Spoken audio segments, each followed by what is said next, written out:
Donc bonjour à toutes et à tous. À peu près. Allez. Donc Jean-Fabien Spitz, bonjour et bienvenue à Toulouse de la part du GREP et de tous ceux qui ont fait le déplacement pour vous écouter et débattre avec vous, pour réfléchir ensemble suivant la formule adoptée par le GREP. Réfléchir ensemble. Donc cette rencontre, elle a été initiée par Alain Moulson et moi-même. Donc Alain est un lecteur, il lit énormément, c'est un dévoreur de livres et il a lu votre livre. Donc la République, quelle valeur? Quant à moi, j'ai lu aussi ce livre après vous avoir entendu parler de la République et la laïcité un matin sur France Inter. Ce qui nous a tous les deux marqués, c'est le fait que vous exprimiez une parole originale sur la République, une parole en tout cas différente des discours habituels, officiels, qui sont souvent creux et incantatoires. Donc c'est pourquoi nous avons proposé au GREP de vous inviter. Le GREP nous a donné carte blanche et vous avez accepté aussi de venir, donc et je vous en remercie. Pour vous présenter, en 2 mots, donc après des études à l'École normale supérieure de la rue d'Ulm, vous avez enseigné en divers endroits, puis vous avez été professeur de philosophie politique à l'université Paris 1 Panthéon-Sorbonne. Vous êtes aujourd'hui professeur émérite. En France, le libéralisme n'a pas bonne presse, mais vous êtes toujours intéressé, peut-être que vous en parlerez, aux philosophes libéraux anglo-saxons. Peut-être que vous parlerez de ça, je ne sais pas. Vous avez publié de nombreux ouvrages dans les titres desquels on trouve les mots-clés égalité, république, autonomie, dépendance, liberté, laïcité, propriété, etc. Donc nous avons hâte de vous entendre. C'est pourquoi je vous laisse la parole pour 45 à 50 minutes, à la suite de quoi la salle pourra intervenir.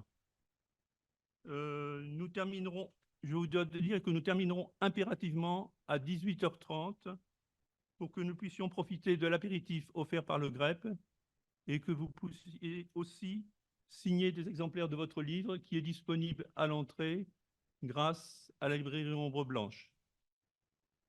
Donc, juste, n'oubliez pas d'éteindre vos téléphones portables. Et Jean-Fabien Spitz, c'est à vous. Tout le monde m'entend? Oui, ça va? Bon. Alors d'abord, merci évidemment de cette invitation. Je voudrais dire quelques mots d'introduction sur le sens que moi j'attribue à ce type d'activité consistant à donner des conférences sur un sujet de ce genre. Je pense qu'aujourd'hui, nous habitons un pays qui est développé, qui est riche, qui a beaucoup d'atouts, mais qui aussi traverse des crises dont tout le monde connaît les symptômes et les manifestations. Ce n'est pas la peine d'insister là-dessus.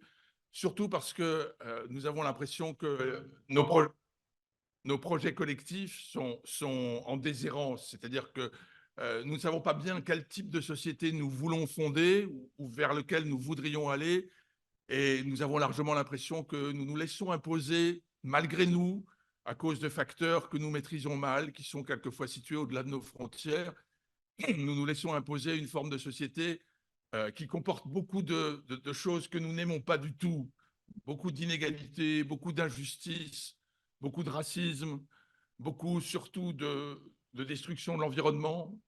Vous aurez l'occasion d'en parler. Beaucoup de facteurs qui nous déplaisent. Et en même temps, nous avons l'impression de ne pas du tout savoir quoi faire ou comment nous opposer, disons, à la manifestation de ces phénomènes qui nous paraissent profondément déplaisants, mais en même temps que nous subissons comme une sorte de fatalité, comme si l'évolution des sociétés vers plus d'injustice et plus d'égalité était en quelque sorte inéluctable, comme si la confrontation avec les pays du Sud, au travers du phénomène de l'immigration, était absolument inéluctable aussi, comme si les phénomènes de fracture, à la fois entre groupes sociaux et puis entre groupes ethniques, étaient inéluctables, comme si le retour d'une religion offensive était un phénomène inéluctable aussi.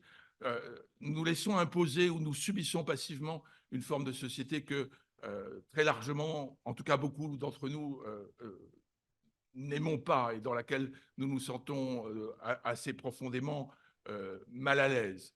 Mais en même temps, et c'est ce qui me paraît le plus important, nous sommes, comment dire, collectivement, toutes générations confondues, les jeunes peut-être encore plus que les gens de notre génération, nous sommes, comment dire, idéologiquement, sur le plan intellectuel, idéologiquement, nous sommes désarmés parce que le mode de pensée qui domine notre société est fondé sur la recherche de la richesse, la recherche du profit, l'accumulation des choses matérielles, l'accumulation des biens matériels.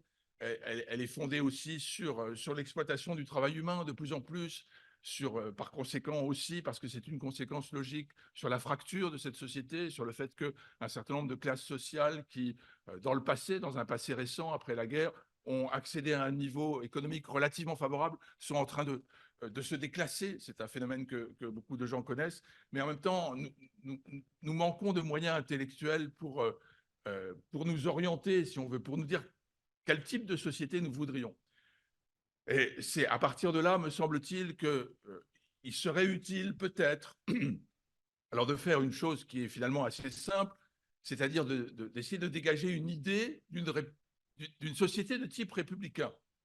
Une société de type républicain, c'est-à-dire une société qui ne serait pas fondée sur l'exclusion, l'inégalité, l'injustice et le racisme, mais sur le contraire de ces notions. Et essayer de définir ce que c'est qu'une société de forme républicaine et essayer de comprendre en quoi elle consisterait, ce qu'elle impliquerait, ce qu'elle demanderait, et en particulier ce qu'elle demanderait comme type de changement par rapport à ce que nous connaissons aujourd'hui. Une chose qui me paraît très importante, c'est de dire que l'introducteur y a fait allusion, c'est de dire qu'il y a des ressources intellectuelles dans notre passé, dans l'histoire des idées passées en Europe, au sens très très large, le monde européen, euro-atlantique, comme on dit, qui inclut aussi les États-Unis et l'ensemble des pays qui sont intégrés à cette civilisation moderne. Il y a des ressources intellectuelles pour penser un avenir un peu moins pessimiste et un peu moins négatif que celui que l'on voit se profiler. Et en particulier, il y a des ressources dans ce que beaucoup de gens aujourd'hui récusent, qui est le libéralisme. Et c'est de là que je voudrais partir, c'est-à-dire essayer d'expliquer que l'idée républicaine telle que nous pourrions la formuler aujourd'hui, l'idée d'une société de liberté pour l'ensemble de ses membres, on peut trouver des fondements, des origines dans le libéralisme, à condition de bien comprendre que le libéralisme n'est pas une doctrine abstraite qui a été inventée à un moment de l'histoire et qui serait demeurée éternellement la même depuis, qu'elle se transforme, qu'elle intègre des exigences nouvelles, et en particulier qu'elle intègre des exigences nouvelles à la lumière de l'évolution même de la société. Par exemple, lorsqu'on a inventé le libéralisme, j'y reviendrai, la classe ouvrière n'existait pas. Lorsque la classe ouvrière est apparue, un certain nombre de droits qui lui sont propres sont apparus comme nécessaires aussi. Très bien. Autrement dit, je voudrais essayer de fonder l'idée républicaine, l'idée de la société que nous voudrions voir se profiler, qui mettrait les mots que j'ai évoqués tout à l'heure un petit peu sur la touche, ou qui les ferait reculer, fonder cette idée républicaine dans notre héritage libéral, c'est-à-dire ne pas opposer libéralisme et république, ne pas récuser le libéralisme, car qu'est-ce qu'il y a de plus beau que le libéralisme, d'une certaine manière, une société qui exalte la liberté des individus humains, c'est le fondement de notre civilisation, c'est le fondement de notre société politique, c'est le fondement de nos idées politiques aussi, et c'est de là qu'il faut partir. Alors, c'est de là que je pars. Et donc, je vais très rapidement dire la chose suivante. Reculons un peu vers l'arrière, reportons-nous au XVIIe siècle, au XVIIIe siècle, très largement, très globalement. Il y a une idée qui a surgi, qui est extrêmement importante pour structurer notre monde intellectuel. Et cette idée, elle est très simple. Cette idée, elle est que l'ensemble des individus humains ont une valeur identique. Ils ont une valeur identique. Ça veut dire une chose assez simple, c'est que en droit, en théorie, aucun individu humain ne devrait être l'outil, le moyen, l'instrument, la chose d'un autre. Aucun individu humain ne devrait être considéré par d'autres ni traité par d'autres comme ne jouissant pas d'une valeur égale, comme ne jouissant pas, comment dire, d'une substance morale égale à celle de tous les autres. Aucun homme, au sens large, et je n'emploie pas le mot homme au sens sexiste, bien sûr, désignant seulement la moitié du genre humain, aucun homme n'est un outil pour un autre homme, n'est une chose pour un autre homme. C'est une idée qui n'existait pas avant le XVIIe siècle, où l'on était persuadé que les individus humains ont des qualités morales différentes, ont des valeurs morales différentes, et que la hiérarchie sociale reflète la hiérarchie des valeurs entre les êtres, comme si le monde humain reproduisait un monde naturel qui est fait de substances, de valeurs hiérarchisées ou différentes les unes des autres. Mais au XVIIe et au XVIIIe siècle, on a découvert ou inventé, comme vous voulez, l'idée que les hommes et les femmes ont la même valeur. Alors bien entendu, vous savez tous, je le sais aussi, que cette idée, lorsqu'elle a été inventée, était affectée d'exceptions énormes. Les femmes, pas exactement à la même valeur que les hommes. Les peuples de races différentes, si le mot race a un sens, il n'en a pas, mais employons-le par convenance ici, n'ont pas exactement la même valeur. Certains pensaient même qu'il y avait plus de proximité entre certains peuples sauvages et les animaux qu'entre ces mêmes peuples sauvages et les peuples civilisés. Il y a eu des scories énormes et on a mis beaucoup de temps à accéder à l'idée d'un universel humain. Mais cette idée a été sur les rails au XVIIe siècle, un universel humain. Alors, vous pourriez me demander, mais qui a eu cette idée? Pourquoi? Sur quel argument est-ce que ça a été fondé? Ce n'est pas très intéressant, mais on peut évoquer très rapidement les raisons pour lesquelles cette idée a fait surface. L'idée d'un universel humain, d'une universalité, d'une valeur identique de l'ensemble des individus humains. Il semble, en tout cas certains sont convaincus que cette hypothèse est juste, il semble que le christianisme ait joué un rôle considérable.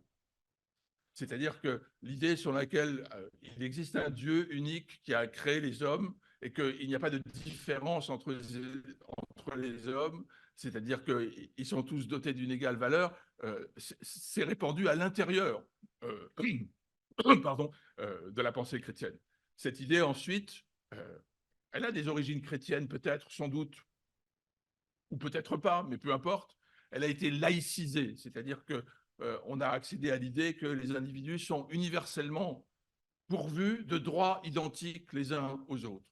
Pourvus de droits identiques. C'est l'idée qu'il existe des droits naturels attachés à la personne humaine.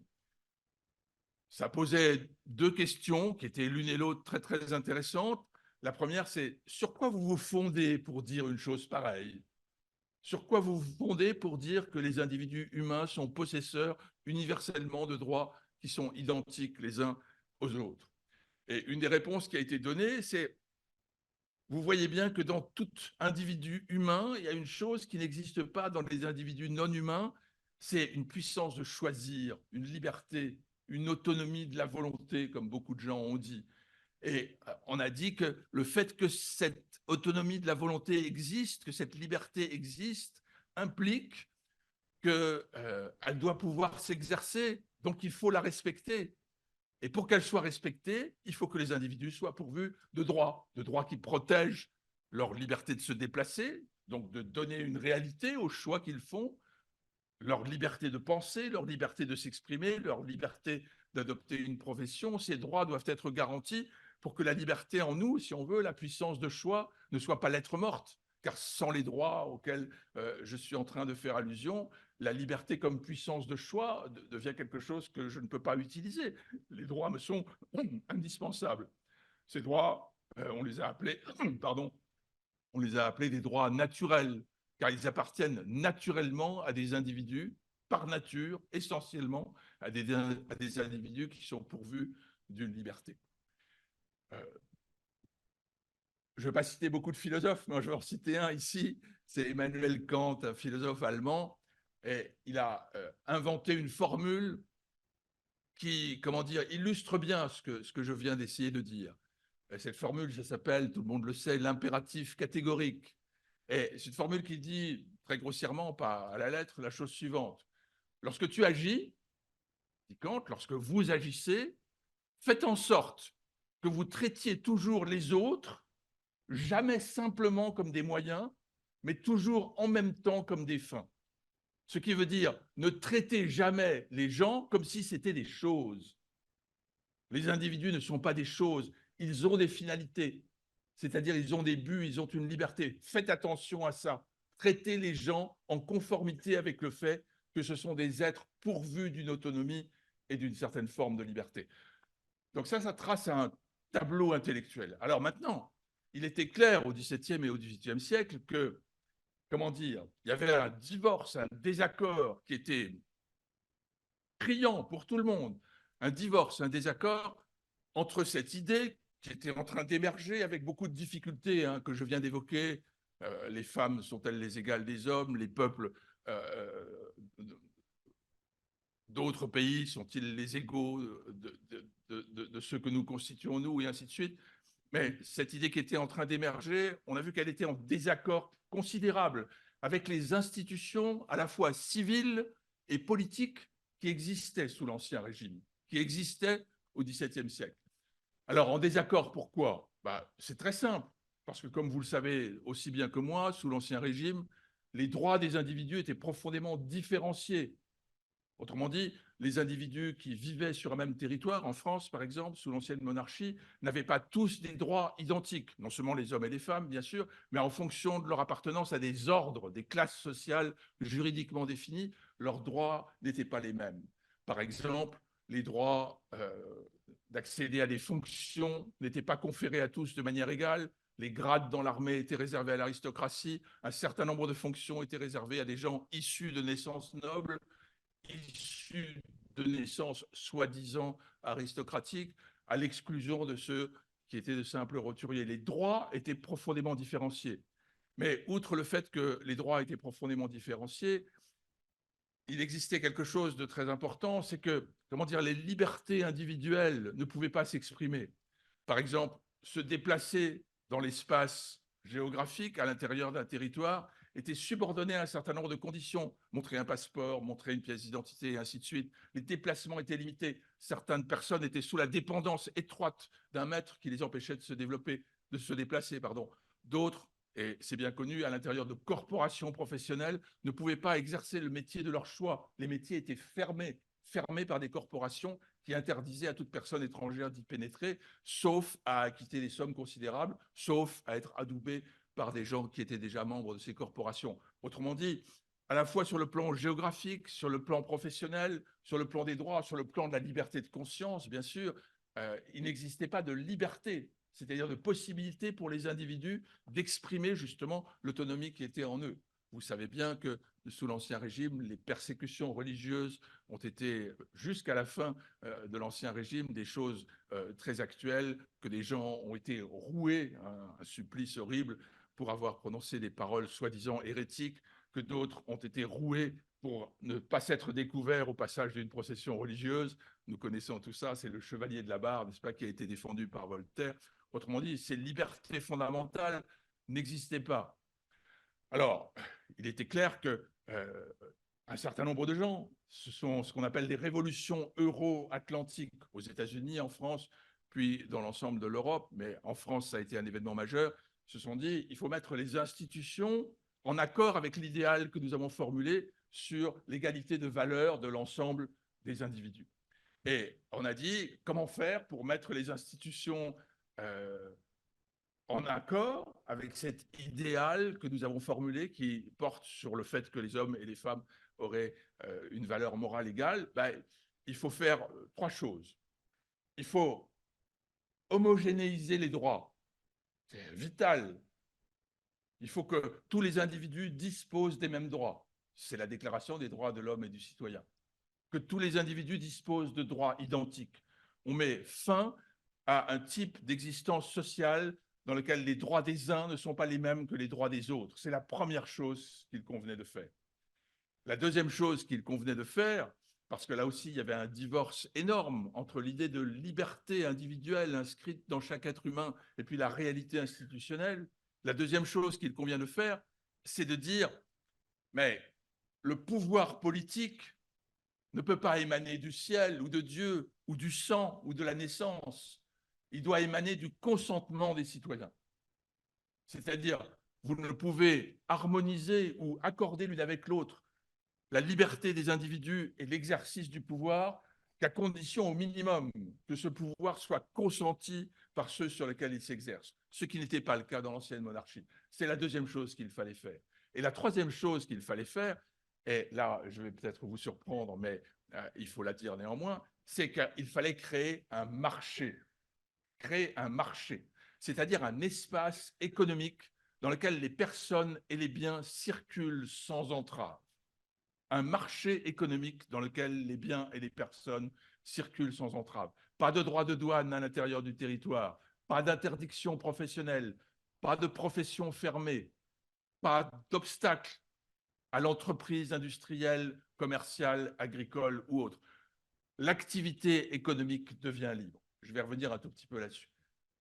C'est très important parce que le marché, lorsqu'il a été créé, institué, c'est-à-dire lorsqu'on a dissous les obstacles qui s'opposaient à son existence, ce marché était pensé par ceux qui ont voulu son avènement, c'était pensé comme un instrument de libération, comme un instrument de liberté. Et de fait, c'était le cas. Parce que sur un marché, ce qui se passe, c'est que si on vous fait une proposition et que ça ne vous plaît pas, vous allez ailleurs. Ça s'appelle voter avec les pieds. On va ailleurs, on peut s'adresser à de multiples partenaires.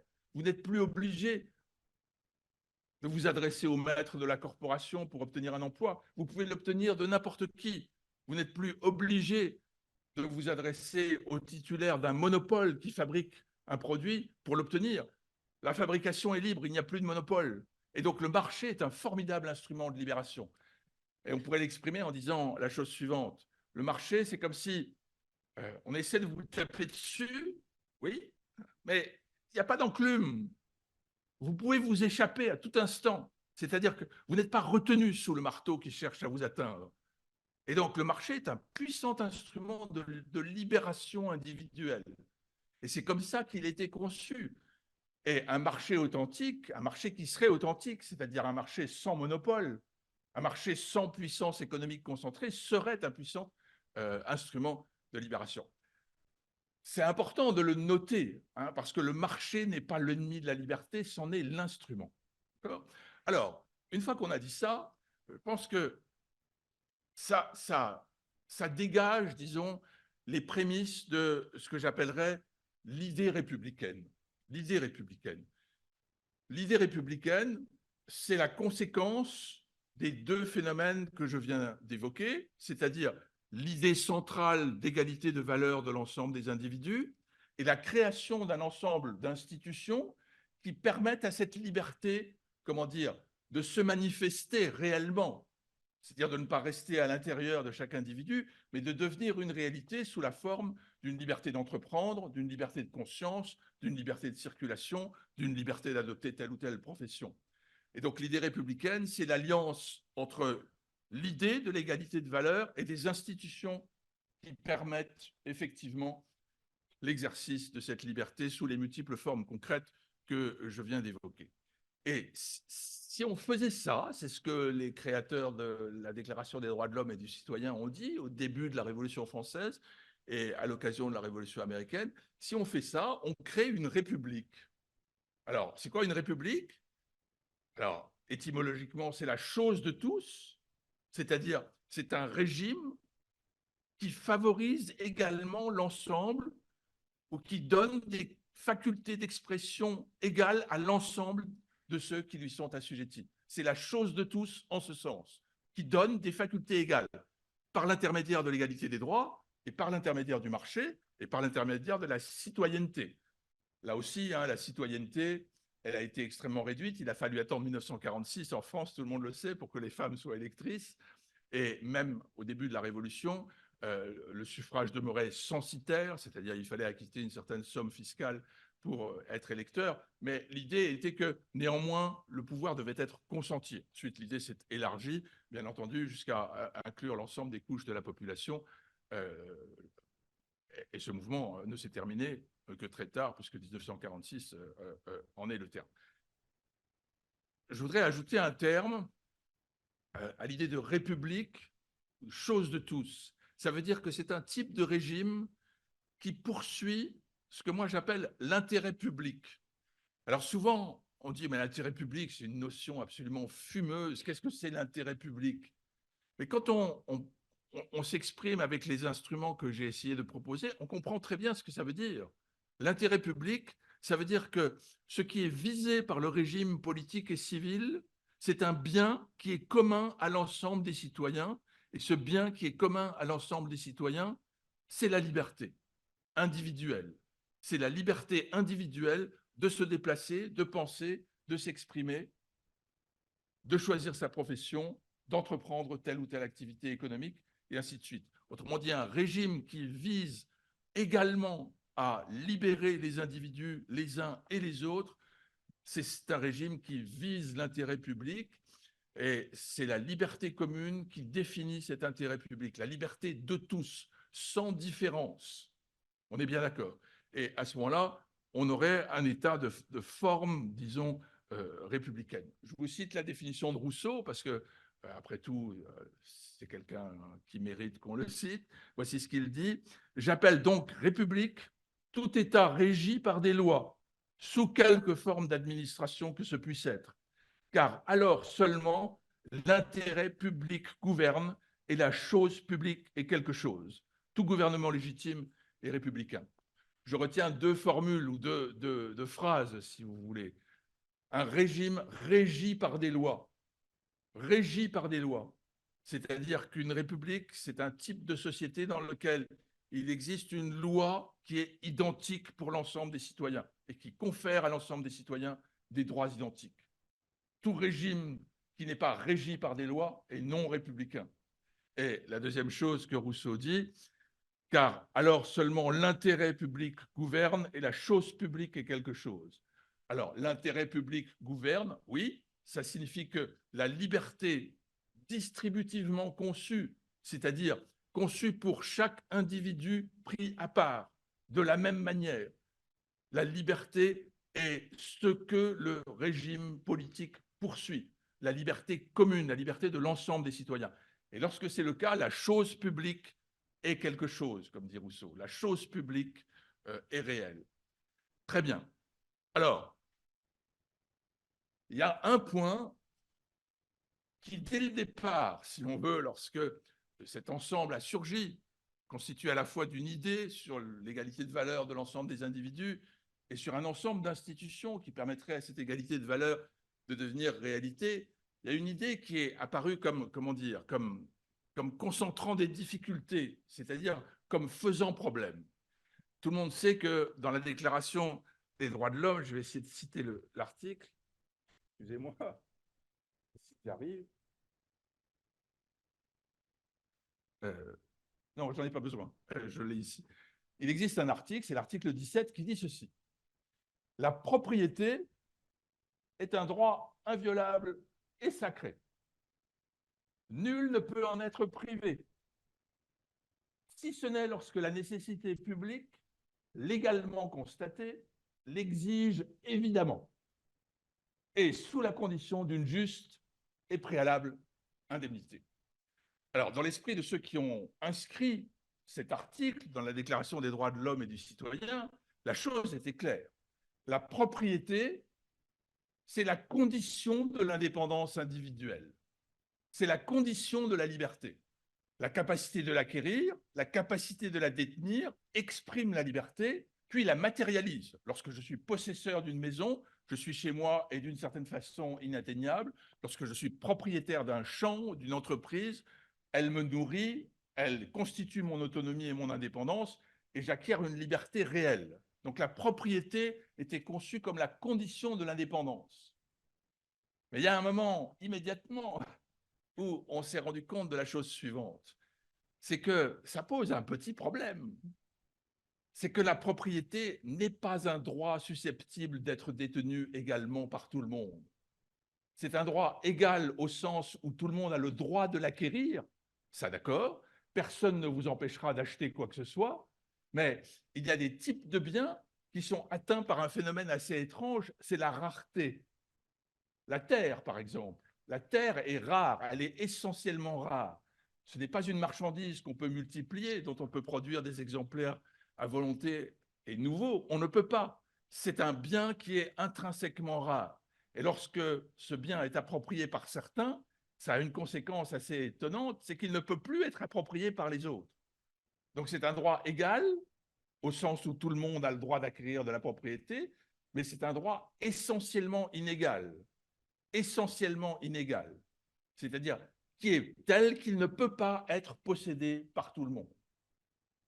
En même temps, bien entendu. Il ne peut pas physiquement être possédé par tout le monde. Évidemment, comment dire, c'est un coin, c'est une pierre dans le jardin de l'égalité des droits, car voilà un droit qui a une structure assez étrange. Il ne peut pas être partagé par tout le monde. Quelqu'un qui avait bien compris ça, c'est Rousseau. Rousseau n'était pas un critique de la propriété. Au contraire, il pensait que la propriété était la base de l'indépendance individuelle. Mais il comprenait que la répartition sociale de la propriété entre ceux qui en possèdent et ceux qui n'en possèdent pas aurait pour conséquence de détruire la République. Ça la détruira, dit-il. Pourquoi? Parce que ceux qui ne possèdent rien tombent sous la dépendance de ceux qui possèdent quelque chose. C'est inévitable. Autrement dit, l'inégalité de propriété va détruire le bel ensemble que nous sommes en train d'essayer de construire. Ça va le détruire inévitablement. L'exercice de ce droit étant un exercice nécessairement inégal, il aboutit à la dérépublicanisation. Certains aujourd'hui, pour invoquer ou évoquer ce phénomène, emploient le terme de reféodalisation, un terme très intéressant, parce que oui, sous l'impact de l'égalité des droits, le commerce, le marché se développe, le commerce et le marché aboutissent nécessairement sous l'effet de la concurrence et de multiples facteurs, parmi lesquels le hasard joue certainement un rôle important, aboutissent à une inégalité dans la répartition de la propriété. La propriété se concentre, et lorsque la propriété se concentre, elle oppose ceux qui la possèdent à ceux qui ne la possèdent pas, et c'est un phénomène qui reconstitue une dépendance que nous avions voulu guérir. Les dépendances se reconstituent. Elles reviennent sur le devant de la scène. C'est une forme de reféodalisation. Autrement dit, on comprend bien que ceux qui sont dépourvus de propriété et qui sont obligés de s'adresser à ceux qui en possèdent pour assurer leur subsistance entrent dans une forme de non-liberté, de non-indépendance. Ils ne sont plus indépendants, ils dépendent de la bonne volonté de ceux qui sont prêts à leur donner l'accès à leurs biens, sous condition évidemment qu'ils travaillent pour eux et qu'on puisse ainsi exploiter leur travail. C'est un phénomène de reféodalisation. Rousseau avait très bien compris ça et il avait cette formule extraordinaire en disant si vous instituez l'égalité des droits, l'abus va immédiatement intervenir. Et ce qu'il appelle abus, c'est l'inégalité. Et il a cette formule extraordinaire en disant oui, je sais que l'abus est inévitable. C'est-à-dire que dans tout régime fondé sur l'égalité des droits, et en particulier dans un régime qui inclut parmi l'égalité des droits le droit de propriété, il va y avoir de l'abus au sens d'une inégalité reconstitutive de forme de dépendance. Il le savait. Mais Rousseau conclut en disant, est-ce que c'est parce que je suis sûr qu'il y aura de l'abus que je dois m'interdire de le combattre? La réponse est non. Oui, je sais qu'il y aura des abus. Oui, je sais que l'inégalité va surgir. J'en suis certain. Est-ce une raison pour le laisser se développer, cet abus? Non, bien sûr que non. Donc il faut le combattre. Rousseau lui-même n'est pas quelqu'un de très optimiste. Il pensait la chose suivante. Vous ne pouvez combattre cet abus que si vous le prenez à la racine, avant qu'il se développe. C'est-à-dire, si vous veillez à ce que l'inégalité de propriété ne se développe pas et que vous maintenez dans la société une égalité dans l'appropriation des ressources de la nature. Si vous faites en sorte que chacun soit propriétaire de moyens d'indépendance qui soient réellement les siens et sur lesquels il puisse appuyer sa propre forme de résistance à toute réduction à l'état de moyens. Autrement dit, Rousseau savait très bien, ou pensait savoir, Rousseau pensait savoir qu'une fois que l'inégalité s'est développée, elle est devenue inguérissable. C'est trop tard. Donc, soit vous l'empêchez de se développer, et vous avez une chance d'avoir une république, soit vous la laissez se développer, et le projet républicain est mort. Alors, ça, c'est quelque chose de très important. Je pense qu'il faut y ajouter, pour introduire à l'étape suivante, il faut y ajouter une réflexion sur la notion de liberté. Parce que lorsque on a mis en avant cette grande aspiration à penser les hommes comme étant dotés de valeurs égales, on a dit qu'est-ce que ça signifie la liberté au fond? Et la première idée que les gens ont eue à l'époque, au XVIIe, au XVIIIe siècle, c'est une idée très simple. La liberté, ça consiste simplement à ce que je puisse exprimer mon autonomie sans obstacle, que je ne rencontre pas d'obstacles, en particulier pas des droits différenciés, pas des obstacles à la libre entreprise, pas des obstacles à l'entrée dans les pas d'obstacles, pas d'interférence, et que les autres n'interfèrent pas avec l'exercice de ma liberté. La liberté, c'est le pouvoir de développer sa volonté sans que des obstacles indus soient mis par d'autres à l'exercice de mes vœux, de mes souhaits, de mes aspirations, de mes finalités, de mes buts, de mes projets. La liberté, c'est une forme de non-interférence. Si je voulais être vulgaire, je dirais que la formule première de la liberté, c'est « foutez-moi la paix ». Laissez-moi tranquille, n'interférez pas dans mes projets. Très bien. Mais dès le moment où, presque en même temps que Rousseau formulait cette idée qu'il peut y avoir des abus lorsque l'inégalité va se développer, certains ont eu l'intuition suivante. Cette définition de la liberté n'est pas bonne, elle n'est pas correcte, nous ne pouvons pas l'accepter. Pourquoi? Mais parce que vous voyez bien que si les individus développent leurs aspirations, si les individus développent leurs propres projets, parmi ces projets, il y en a de deux types qui sont très inquiétants. Vous allez avoir des gens qui vont avoir pour projet d'asservir les autres. Faut-il les laisser faire? Vous allez avoir des projets consistant à accaparer l'ensemble des ressources disponibles, en exclure les autres. Est-ce que ces projets sont acceptables? Est-ce que si on les laisse se réaliser, on va voir se développer une société de liberté? La réponse est non. Parce qu'à ce moment-là, vous allez voir apparaître des formes institutionnelles, comme par exemple l'esclavage. C'est intéressant, par exemple, de noter que dans la première moitié du 19e siècle, aux États-Unis, ce qu'on appelle aujourd'hui les suprématistes blancs proclamaient la liberté d'asservir les Noirs, la liberté d'asservir les esclaves africains. Pour eux, c'est une forme de liberté. Je dois pouvoir développer mon appétit de puissance, mon appétit d'enrichissement, y compris en asservissant d'autres hommes, qui, au demeurant, sont inférieurs. Mais bon, c'était une liberté de dominer. Très bien. Donc, on comprend bien que cette liberté comme non-interférence n'est pas possible et qu'il faut introduire une idée différente si nous voulons avoir une conception un peu plus claire et un peu plus républicaine de ce qu'est la notion de liberté. Et certains, alors on va les nommer, l'un s'appelle Condorcet, il est bien connu, un autre s'appelle Thomas Paine, aux États-Unis, Thomas Jefferson, beaucoup d'autres, des penseurs, Rousseau lui-même avait contribué à élaborer cette idée, ont proposé l'idée suivante. La liberté ne consiste pas à pouvoir développer librement sa volonté, mais elle consiste à pouvoir développer sa volonté dans le respect de ce à quoi les autres ont droit. Et en particulier dans le respect de ce à quoi les autres ont droit, c'est-à-dire dans le respect de l'autonomie des autres. Je ne peux pas développer une activité et elle ne serait pas légitime si elle a pour conséquence que les autres tombent dans la dépendance ou tombent sous une forme de domination. Donc, si vous voulez définir la liberté, il faut introduire une notion qui n'est pas matérielle, qui n'est pas descriptive, et qui est la suivante. À quoi est-ce que les individus ont droit? Qu'est-ce que je dois respecter dans mon activité? À quoi est-ce que les autres individus ont droit? Et la réponse, si je veux être fidèle à mon idée initiale d'égalité de valeur, la réponse, c'est que les autres ont droit à l'indépendance, ils ont droit à l'autonomie. Donc, la liberté consiste non pas à développer librement ses appétits, ses préférences, ou ses souhaits, ou ses projets, mais elle consiste à ne pas être dominé par autrui, ce qui est tout à fait différent, à ne pas être assujetti à la volonté arbitraire de quelqu'un d'autre. La question n'est pas de savoir si je fais ce que je veux, mais la question est de savoir s'il y a quelqu'un qui peut m'empêcher d'agir, même s'il ne m'en empêche pas physiquement. La question est de savoir s'il y a une puissance qui me domine, qui a barre sur moi, qui peut faire de moi ce qu'elle veut, qui peut m'inciter à agir, qui peut me contraindre à agir. Et les inventeurs, si on veut, de cette théorie, avec leurs disciples contemporains, ont proposé la métaphore suivante. Ils disent, regardez ce qui se passait à Rome. Vous savez qu'à Rome, l'esclavage existait. Mais l'esclave romain, dans beaucoup de cas, pas dans tous, hein, mais dans beaucoup de cas, l'esclave, en tout cas celui qui habite la ville et qui vit dans une grande maison, ce n'est pas un être traité comme un chien, pas du tout.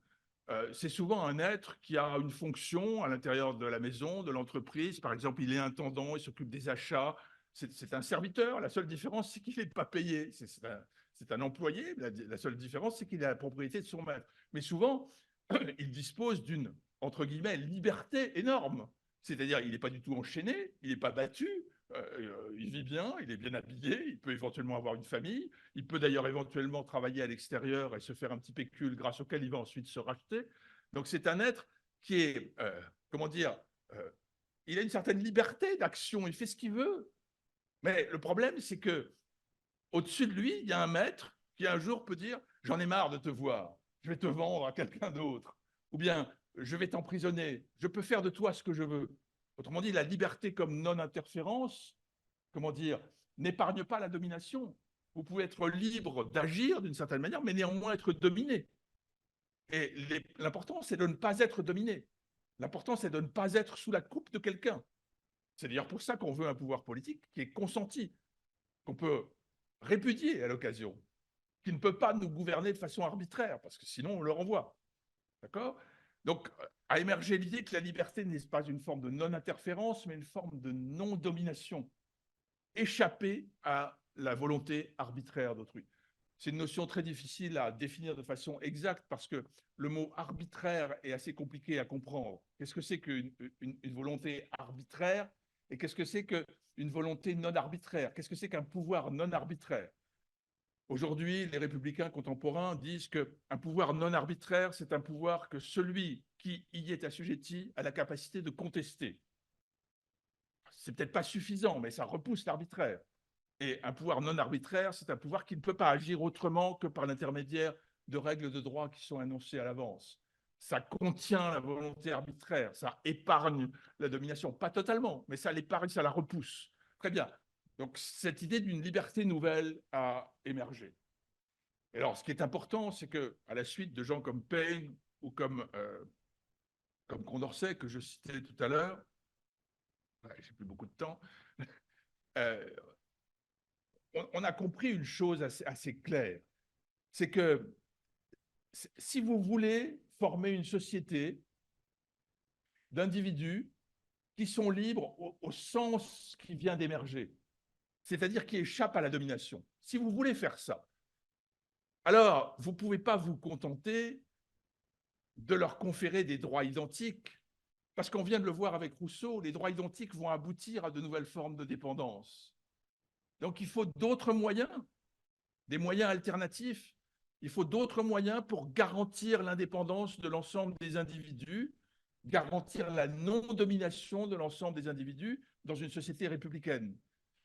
Et beaucoup de gens ont dit, Rousseau le disait déjà, Condorcet, Paine a écrit un livre là-dessus, beaucoup de gens ont dit, il faut que chacun soit propriétaire. Il faut que chacun dispose d'une terre. Par exemple, aux États-Unis, c'était le cas, car la terre était très abondante. Il faut que chacun dispose d'une terre qui assure son indépendance. Et Jefferson lui-même, par exemple, avait émis le projet suivant, consistait à ce que tous les 30 ans, c'est-à-dire à chaque génération, on confisque toutes les terres et on les redistribue dans l'ensemble des citoyens de façon à ce que chacun soit propriétaire. Parce que sous l'effet du marché, cette situation dans laquelle chacun est propriétaire a tendance à disparaître. Les gens vendent, sont moins efficaces, ont moins de chance, sont moins intelligents, beaucoup de raisons peut-être, mais ça fait qu'ils tombent dans la dépendance, qu'ils perdent l'assise matérielle de leur indépendance et qu'ils deviennent dépendants. Et donc il faudrait inventer des moyens nouveaux. Parmi eux serait, comment dire, le recyclage, la redistribution périodique de la propriété de la terre. Aux États-Unis, où la terre était, comment dire, extrêmement abondante au moment de la fondation de la République et pendant tout le 19e siècle, ça a été un projet de multiples fois qui est revenu. En France aussi, il y avait des penseurs qu'on a appelés des agrariens, c'est-à-dire partisans en fait d'une loi agraire renouvelée périodiquement, qui permettrait, et c'était le cas à Rome, la loi agraire était invoquée pour garantir l'indépendance des citoyens. Mais on a aussi assez bien compris que, oui, c'est vrai, cette liberté, si vous voulez la garantir, il faut qu'elle ait une assise matérielle. On a compris ça. Si vous voulez que la liberté est une réalité, il faut une assise matérielle qui permet à ceux qui jouissent de cette assise matérielle d'échapper à la domination des tiers. Je vais vous donner un exemple extrêmement probant et très intéressant. Comme vous le savez, au milieu du 19e siècle, en 1860, il y a eu une guerre civile aux États-Unis très importante pour la libération des esclaves d'origine africaine. Et au terme de cette guerre civile, les esclaves ont acquis le statut de citoyen américain. C'est le 13e et le 14e amendement de la Constitution américaine. Toute personne née sur le sol des États-Unis possède la qualité de citoyen, quelle que soit la couleur de sa peau. Donc les Noirs, les Africains, les anciens esclaves deviennent citoyens. Ils ont les mêmes droits. Là aussi, il y avait des scories importantes parce que les suprématistes blancs ont essayé d'empêcher les Noirs d'exercer leur droit de vote particulier par différentes raisons. Mais l'idée était simple. Les Noirs, aujourd'hui, sont des citoyens comme les autres. Ils ont les mêmes droits. Mais beaucoup de gens ont très bien compris que ça ne suffisait pas à assurer leur liberté. Parce que qu'est-ce qui s'est passé au Sud, dans les anciens États du Sud, les anciens États confédérés? Les Noirs se sont retrouvés munis de droits, bien sûr, mais comment vivre? La seule solution, c'était d'aller offrir leur travail à leurs anciens propriétaires, lesquels tenaient le haut du pavé, bien entendu, puisqu'ils étaient les seuls détenteurs de propriété et donc les seuls à pouvoir leur offrir des emplois. Et donc, ils leur ont offert des emplois dans des conditions totalement misérables et totalement dominées. Et donc, un certain nombre de gens aux États-Unis ont dit bah, ça, c'est pas possible, parce que ça n'est pas une authentique libération. Les rapports féodaux se reconstituent immédiatement, faute d'avoir conféré aux anciens esclaves des moyens d'existence indépendante. Et donc, un certain nombre de penseurs progressistes aux États-Unis, en particulier ceux qui ont rédigé le 14e amendement, avaient inventé une très belle formule. Ils ont dit on va confisquer les terres des anciens confédérés, des anciens propriétaires d'esclaves. On confisque, puis on distribue aux esclaves. C'était un programme qui s'appelait 40 acres, 40 acres, and a mule, et une mule. Chaque esclave devait recevoir 40 acres de terre et une mule. Ce programme a été immédiatement, enterré à cause de la puissance, justement, des anciens féodaux du Sud, mais l'idée était absolument passionnante. C'était très intéressant. Mais, bien entendu, beaucoup de gens aussi ont compris, surtout dans la deuxième moitié du 19e siècle, que cette idée de distribuer la terre, c'est plus possible. On n'est plus dans une époque agraire. L'industrie surgit. Et ce qui surgit, c'est quelque chose de très particulier, le prolétariat. C'est-à-dire des gens qui ne possèdent rien, pas d'instruments de production, pas de terre, pas d'usine, rien de tout ça. Ils ne possèdent que leur corps, que leur force de travail. Et leur corps, leur force de travail, ils sont obligés de la vendre à celui qui veut bien l'acheter. C'est un marché. Et ce marché de la force de travail, ce marché dans lequel les prolétaires sont obligés d'entrer, ce marché, il est profondément dominateur et asymétrique, au point que aux États-Unis, par exemple, et en Angleterre aussi, certains ont dit que le salariat, wage labor, le travail salarié, is a form of slavery. C'est une forme d'esclavage. Donc il n'y aurait pas de différence entre être un travailleur salarié et être un esclave. Dans les deux cas, on est dépendant. Et alors évidemment, l'idée républicaine consiste à dire comment on fait? Comment on fait pour pallier cette dépendance? Comment on fait pour y faire obstacle dans une société? Comment on fait? Et il était assez clair que l'idée de redistribuer la terre était derrière nous.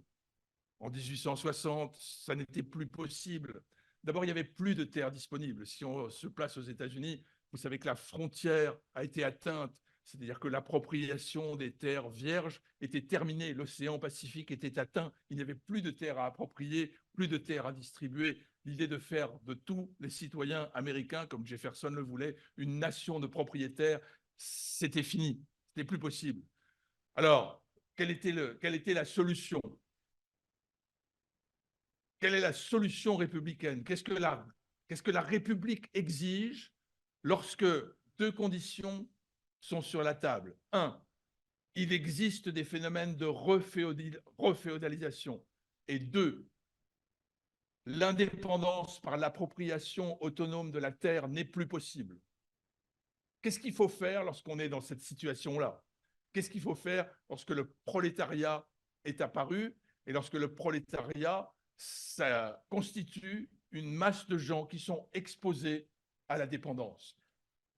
Juste pour marquer ce que signifie au milieu du 19e siècle être un prolétaire, vous savez que les luttes ouvrières, par exemple, ont consisté non pas à demander des augmentations de salaire, comme c'est le cas aujourd'hui, mais à essayer de s'opposer à des diminutions drastiques de salaire. C'est-à-dire que, faute de protection sociale, au milieu du 19e siècle, le patron arrivait un matin et puis disait « Ah, eh bien, je coupe le salaire en deux. Pourquoi? Ah ben, vous savez, c'est la concurrence, c'est le marché, moi je ne peux pas. Donc, ou bien c'est ça, ou bien je ferme. » Donc, les luttes ouvrières, si on veut, ont consisté à essayer de préserver des niveaux de vie décents. Mais évidemment, c'est un combat extrêmement difficile à mener. Et les gens qui ont entretenu l'idée républicaine, c'est-à-dire entretenu l'idée selon laquelle la société devait être constituée d'individus indépendants échappant à la domination, ont dit la chose suivante. Le marché n'est plus l'instrument de la libération de l'ensemble des individus. Le marché fonctionne au contraire désormais en raison de la prolétarisation, c'est-à-dire de l'apparition d'une classe de gens dépourvus de tout moyen autonome d'existence. Le marché fonctionne désormais comme un moyen de domination et de dépendance à travers le salariat. Alors qu'est-ce qu'il faut faire? Eh bien, il faut encadrer le marché, il faut le limiter, il faut en particulier créer ce qu'on a appelé des droits de seconde génération, des droits sociaux. Alors ces droits, tout le monde les connaît, hein.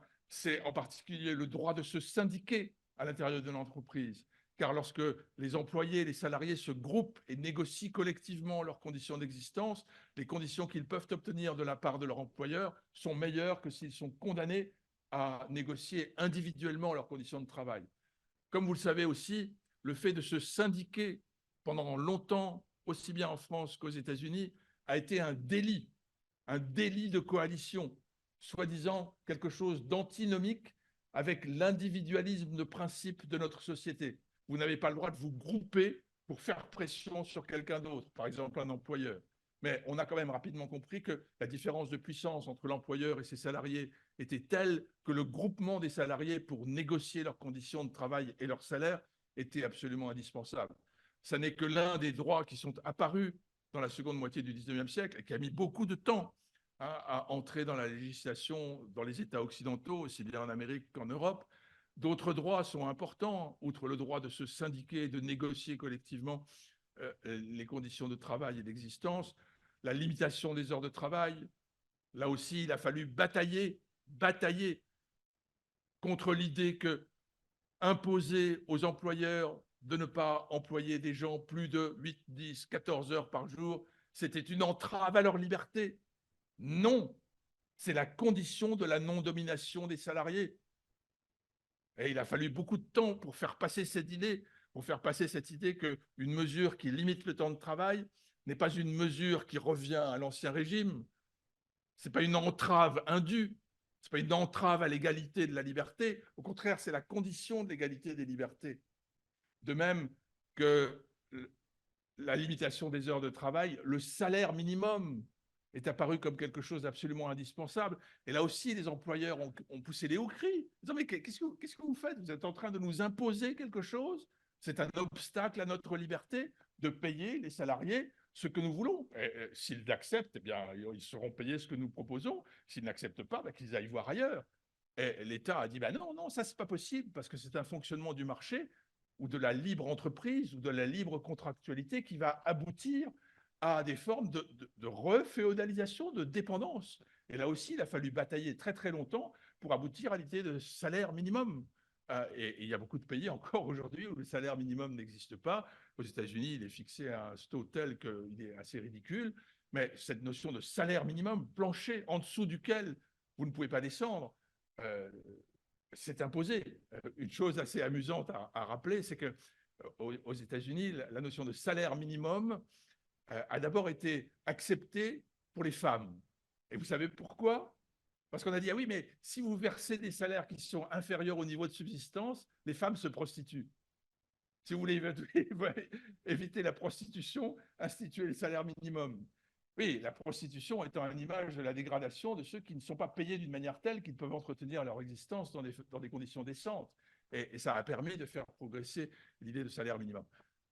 Il y a plein d'autres droits sociaux que je pourrais citer, en particulier le fait de garantir une assurance mutuelle qui permet à ceux qui sont victimes de maladies de se soigner et de bénéficier d'une caisse mutuelle d'assurance.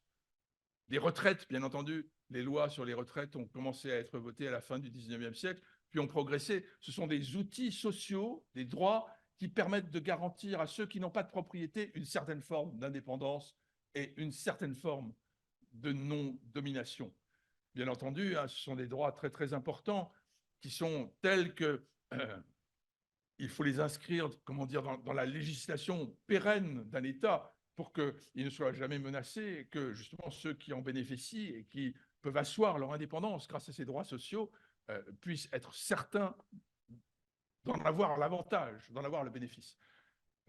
Je ne peux pas mentionner ça sans mentionner le programme du Conseil national de la résistance et dire la chose suivante. La sécurité sociale française, un an je passe, la sécurité sociale française, c'est l'institution républicaine par excellence.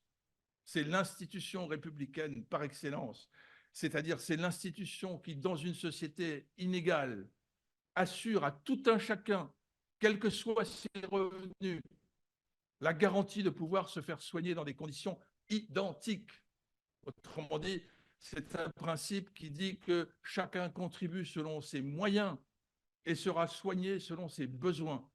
Bien entendu, nous le savons, depuis le début de l'institution de la société, de la sécurité sociale, des entorses ont été faites à ce principe, puisqu'un certain nombre de catégories professionnelles ont voulu se séparer du régime général et qu'aujourd'hui, disons, l'intervention de la mutualisation et de la prise en charge par des sociétés qui ne sont pas précisément universelles, au sens où la sécurité sociale l'est, fait une entorse considérable à ce principe, mais c'est une institution républicaine par excellence. Et donc aujourd'hui, une république, qu'est-ce que c'est? C'est une société qui garantit à l'ensemble de ses citoyens, y compris ceux qui, si le marché seul était en fonctionnement et distribuait les richesses, seraient dominés, distribuer à ces gens des moyens de résister à la domination, des droits sociaux à l'intérieur de l'entreprise, dans la société, face à la maladie, face au grand âge, face aux problématiques familiales, et ainsi de suite. Donc une société républicaine, c'est une société qui assure à chacun de ses membres des moyens décents d'indépendance et d'autonomie, y compris pour ceux qui ne possèdent pas les moyens matériels d'assurer leur indépendance sous la forme de moyens de production ou de propriétés terriennes ou d'entreprises qui leur permettraient de garantir leur indépendance. C'est très important. Je voudrais ajouter un point. En 1963, aux États-Unis, la Cour suprême a jugé une cause très importante. C'est un salarié qui se plaint que un certain nombre de contributions sociales qui lui étaient attribuées auparavant ont été supprimées par une mesure administrative. Il se plaint que cela porte atteinte à ses droits et il dit ces bénéfices sociaux, ces allocations sociales dont je bénéficiais auparavant, c'est quelque chose que vous ne pouvez pas me supprimer arbitrairement par une mesure administrative. Vous ne pouvez pas. C'est un droit. C'est là-dessus que ma liberté est assise. Donc, si vous pouviez le supprimer par une simple mesure administrative, on retomberait dans l'arbitraire. Évidemment, c'est très difficile. Ça voudrait dire que l'on a introduit des droits sociaux, par exemple, dans la Constitution. Mais ça voudrait dire quoi, introduire des droits sociaux dans la Constitution? Il y a un droit au logement, par exemple. Ou bien il y a un droit à un salaire minimum. Mais qui va en fixer le montant? Comment est-ce qu'on va faire en sorte que les ressources nécessaires pour substantialiser ces droits soient disponibles? C'est compliqué. Mais une société républicaine serait une société qui inscrirait ces droits sociaux dans sa constitution et qui permettrait ainsi à l'ensemble de ses membres de mener une existence indépendante. Le problème, c'est qu'aujourd'hui, je vais terminer là-dessus, parce que je crois que j'ai un peu dépassé le temps qui m'est alloué. Le problème, c'est qu'aujourd'hui, sous l'impact d'une représentation fausse, pour insister là-dessus, sous l'impact d'une représentation fausse de ce qu'est la liberté, c'est-à-dire sous l'impact d'une représentation sur laquelle la liberté consiste à pouvoir développer autant que cela est possible notre propre volonté. Sous l'impact de cette idée, on tend à voir les garanties qui sont offertes aux plus faibles dans cette société comme des obstacles à la liberté, comme des atteintes à la liberté. comme quelque chose qui nécessite que l'on fasse des prélèvements sur les plus riches et que l'on redistribue à ceux qui le sont moins des avantages qu'ils n'ont pas eux-mêmes produits. Et sous l'impact de cette idée qui me semble fausse, on pourra en discuter, sous l'impact de cette idée, les institutions républicaines ont tendance à reculer. Il y a aussi d'autres facteurs qui les font reculer, bien sûr, mais celui-ci est essentiel. Voilà.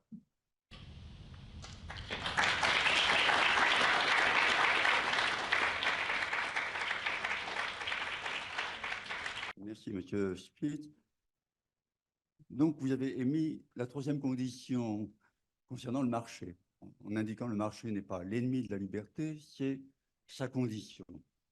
Très bien, mais vous avez remarqué, comme tout le monde ici, lors de l'élaboration du projet de constitution pour l'Europe, oui. le nombre de fois où la formule dite de concurrence libre et non faussée a été identifiée et dénoncée de manière véritablement radicale, comme si c'était en effet une atteinte à la liberté, alors que la formule en elle-même est fondatrice de la liberté. Lorsque nous échangeons nos convictions, il est bien clair qu'on souhaite que ce soit dans le cadre d'une expression libre et non faussée, pas manipulée, bref, etc. Donc cette formule me paraît fondamentale. Et pourtant, elle est contestée. Qu'est-ce qui est contesté là-dedans, à votre avis? La concurrence en elle-même, ou le fait qu'on ne peut pas lutter contre un système qui est par essence inégalitaire et où les pauvres seraient constamment, en effet, réduits à le rester. L'assise matérielle dont vous parlez, dernier petit point, pour qu'elle soit effective, comme une base, effectivement, pour que cette concurrence n'aille pas toujours dans le même sens de recréer des monopoles et des dépendances. Que pensez-vous du revenu universel qui, chez certains libéraux, est devenu une sorte d'icône, Gaspard Koenig, par exemple? Alors, c'est une question évidemment très, très compliquée, et je ne suis pas économiste, hein, mais je pense quand même qu'on peut dire la chose suivante. Je n'ai rien contre la formule elle-même, concurrence libre et non faussée. Le problème, c'est non faussée. On a un exemple aujourd'hui même d'une concurrence qui est faussée. C'est-à-dire, lorsqu'on impose à des agriculteurs dans certains pays de produire des produits agricoles en respectant un certain nombre de normes et que ces produits sont mis en concurrence avec d'autres qui sont produits selon des normes bien inférieures, avec des salaires qui sont bien inférieurs, la concurrence est faussée. Je pense que nous sommes d'accord là-dessus. La concurrence est faussée. Le problème, c'est que, d'une certaine manière, toute concurrence est faussée. C'est presque inévitable, parce que les conditions de production d'un même objet ne sont pas identiques sur l'ensemble de l'espace dans lequel la concurrence s'exerce, même si on restreint cet espace. Par exemple, à l'intérieur de l'Europe, la concurrence sera faussée encore par la différence des niveaux de salaire entre la Roumanie et la France, par exemple. Donc, l'idée de concurrence libre et non faussée, la formule est excellente, mais une concurrence non faussée, c'est difficile à imaginer, et en particulier, c'est très difficile à imaginer sans l'intervention très active d'un État qui veille à ce que les acteurs qui entrent en concurrence sur le marché soient de niveau, c'est-à-dire que la seule chose qui les sépare, c'est la qualité de leurs produits, que la seule chose qui fait la différence, c'est la qualité intrinsèque de ce qu'ils proposent aux consommateurs, et non pas un prix fondé sur une exploitation de la main-d'œuvre ou bien sur le non-respect de certaines normes. Mais évidemment, un marché parfait, c'est-à-dire un marché idéal dans lequel les acteurs qui sont en concurrence les uns avec les autres sont strictement de niveau les uns avec les autres, c'est une utopie. Tout le monde le sait. Donc, je pense, hein, tout le monde le sait. Donc, nous avons besoin que l'État soit présent, que la collectivité soit présente pour empêcher les distorsions et pour rétablir un certain nombre d'équilibres, et en particulier pour armer ceux qui sont les moins bien armés dans la concurrence, pour les armer d'un certain nombre de droits qui leur permettent de pallier les effets de domination que la concurrence induit sur eux. Alors, sur le revenu minimum universel, oui, j'avoue, hein, parce que c'est une position subjective assez personnelle, que je suis contre. Je ne suis pas favorable à cette idée pour deux raisons. La première, c'est que dans l'esprit de beaucoup de ses fondateurs, ça consiste à remplacer l'ensemble des prestations sociales par une allocation unique. Et donc, c'est évoquer l'idée d'un plancher qui serait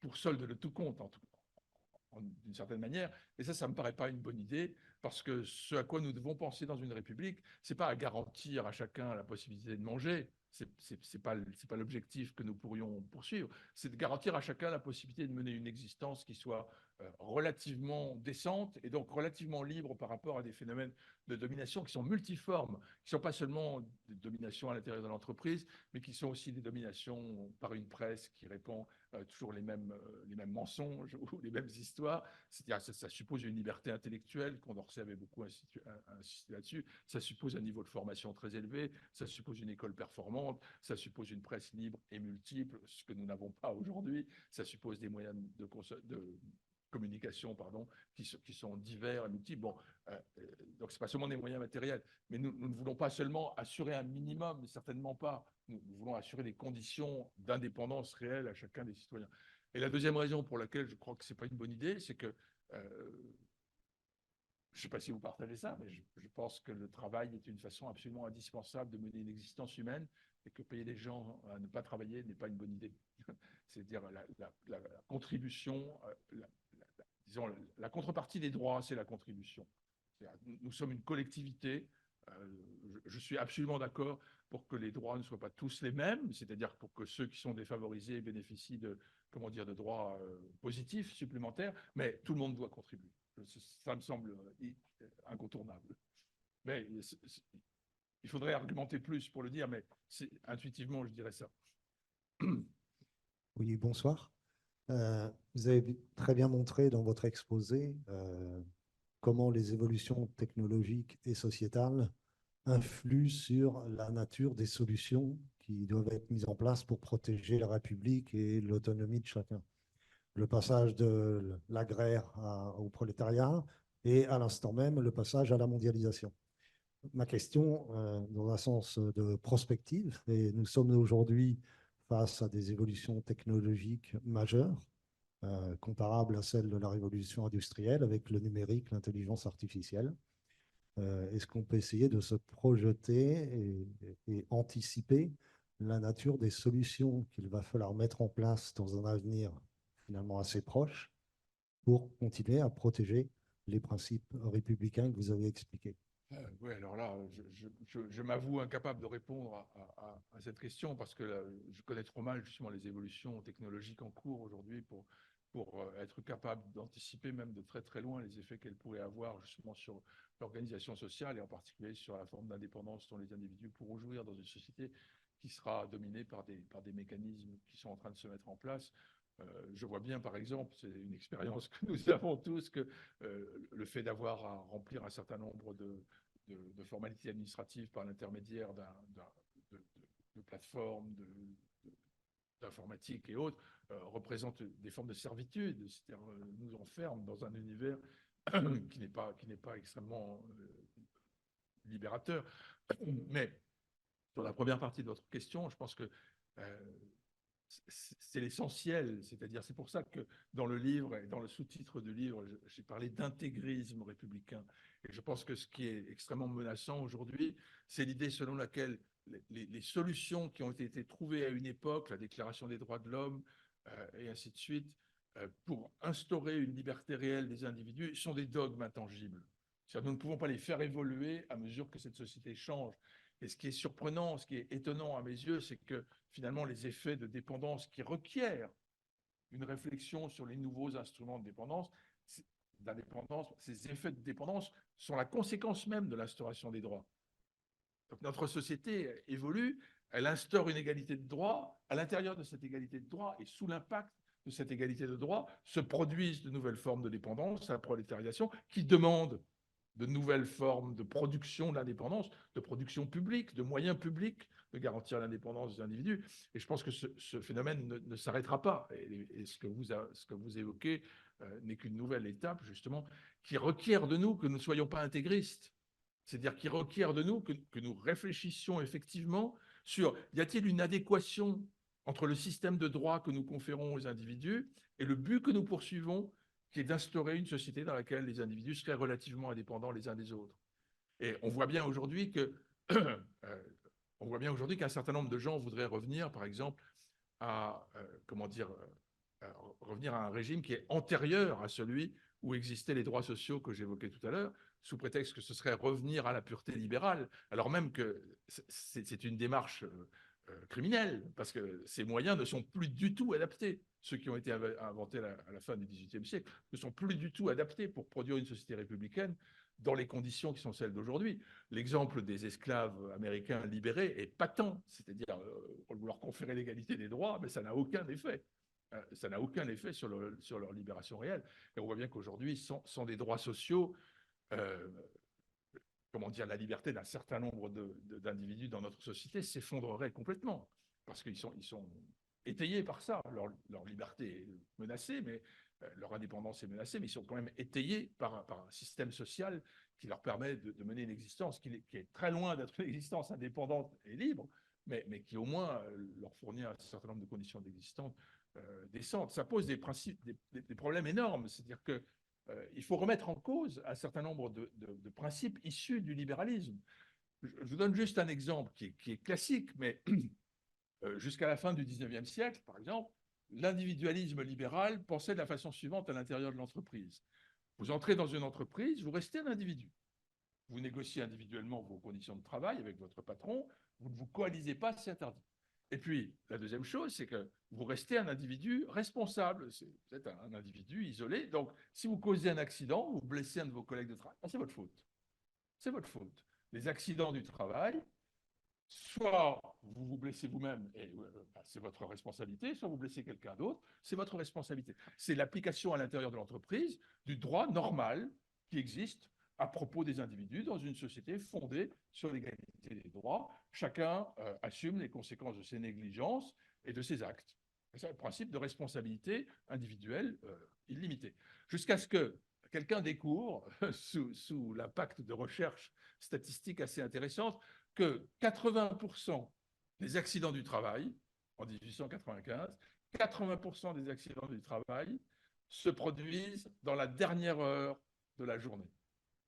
D'accord ? 80% se produisent dans la... Alors, les gens ont dit, ce n'est pas la responsabilité individuelle qui est en jeu, c'est manifeste. C'est-à-dire, c'est la conséquence d'une forme d'organisation mécanisée du travail qui fait qu'il y a des accidents parce que les gens sont soumis à des processus assez complexes qu'ils ne maîtrisent pas, qui sont très fatigants, et au bout d'un moment, ils craquent. Bon. Et c'est pour ça qu'il y a des accidents du travail, et c'est pour ça qu'ils se produisent à la fin de la journée du travail. Alors, les gens ont dit, puisque ce n'est pas la responsabilité individuelle, il faut changer le système juridique. Il faut changer le système juridique, et on a mis en place un système juridique du genre suivant. Il y a des modalités différentes, mais en gros, c'est ceci. Si vous entrez dans une entreprise, vous avez un accident, le patron est responsable. L'employeur est responsable. Point à la ligne. On ne va pas chercher si vous avez été négligent, si vous avez fait quelque chose qu'il ne fallait pas. Le patron est responsable. Le patron est responsable. Qu'est-ce qu'il fait ? Il intègre le coût des accidents dans le produit des prix qu'il vend, dans le prix des produits qu'il vend, et c'est la société entière qui paye. On socialise ce domaine de l'existence. Ça, c'est en contradiction avec l'individualisme libéral. Mais il faut bien.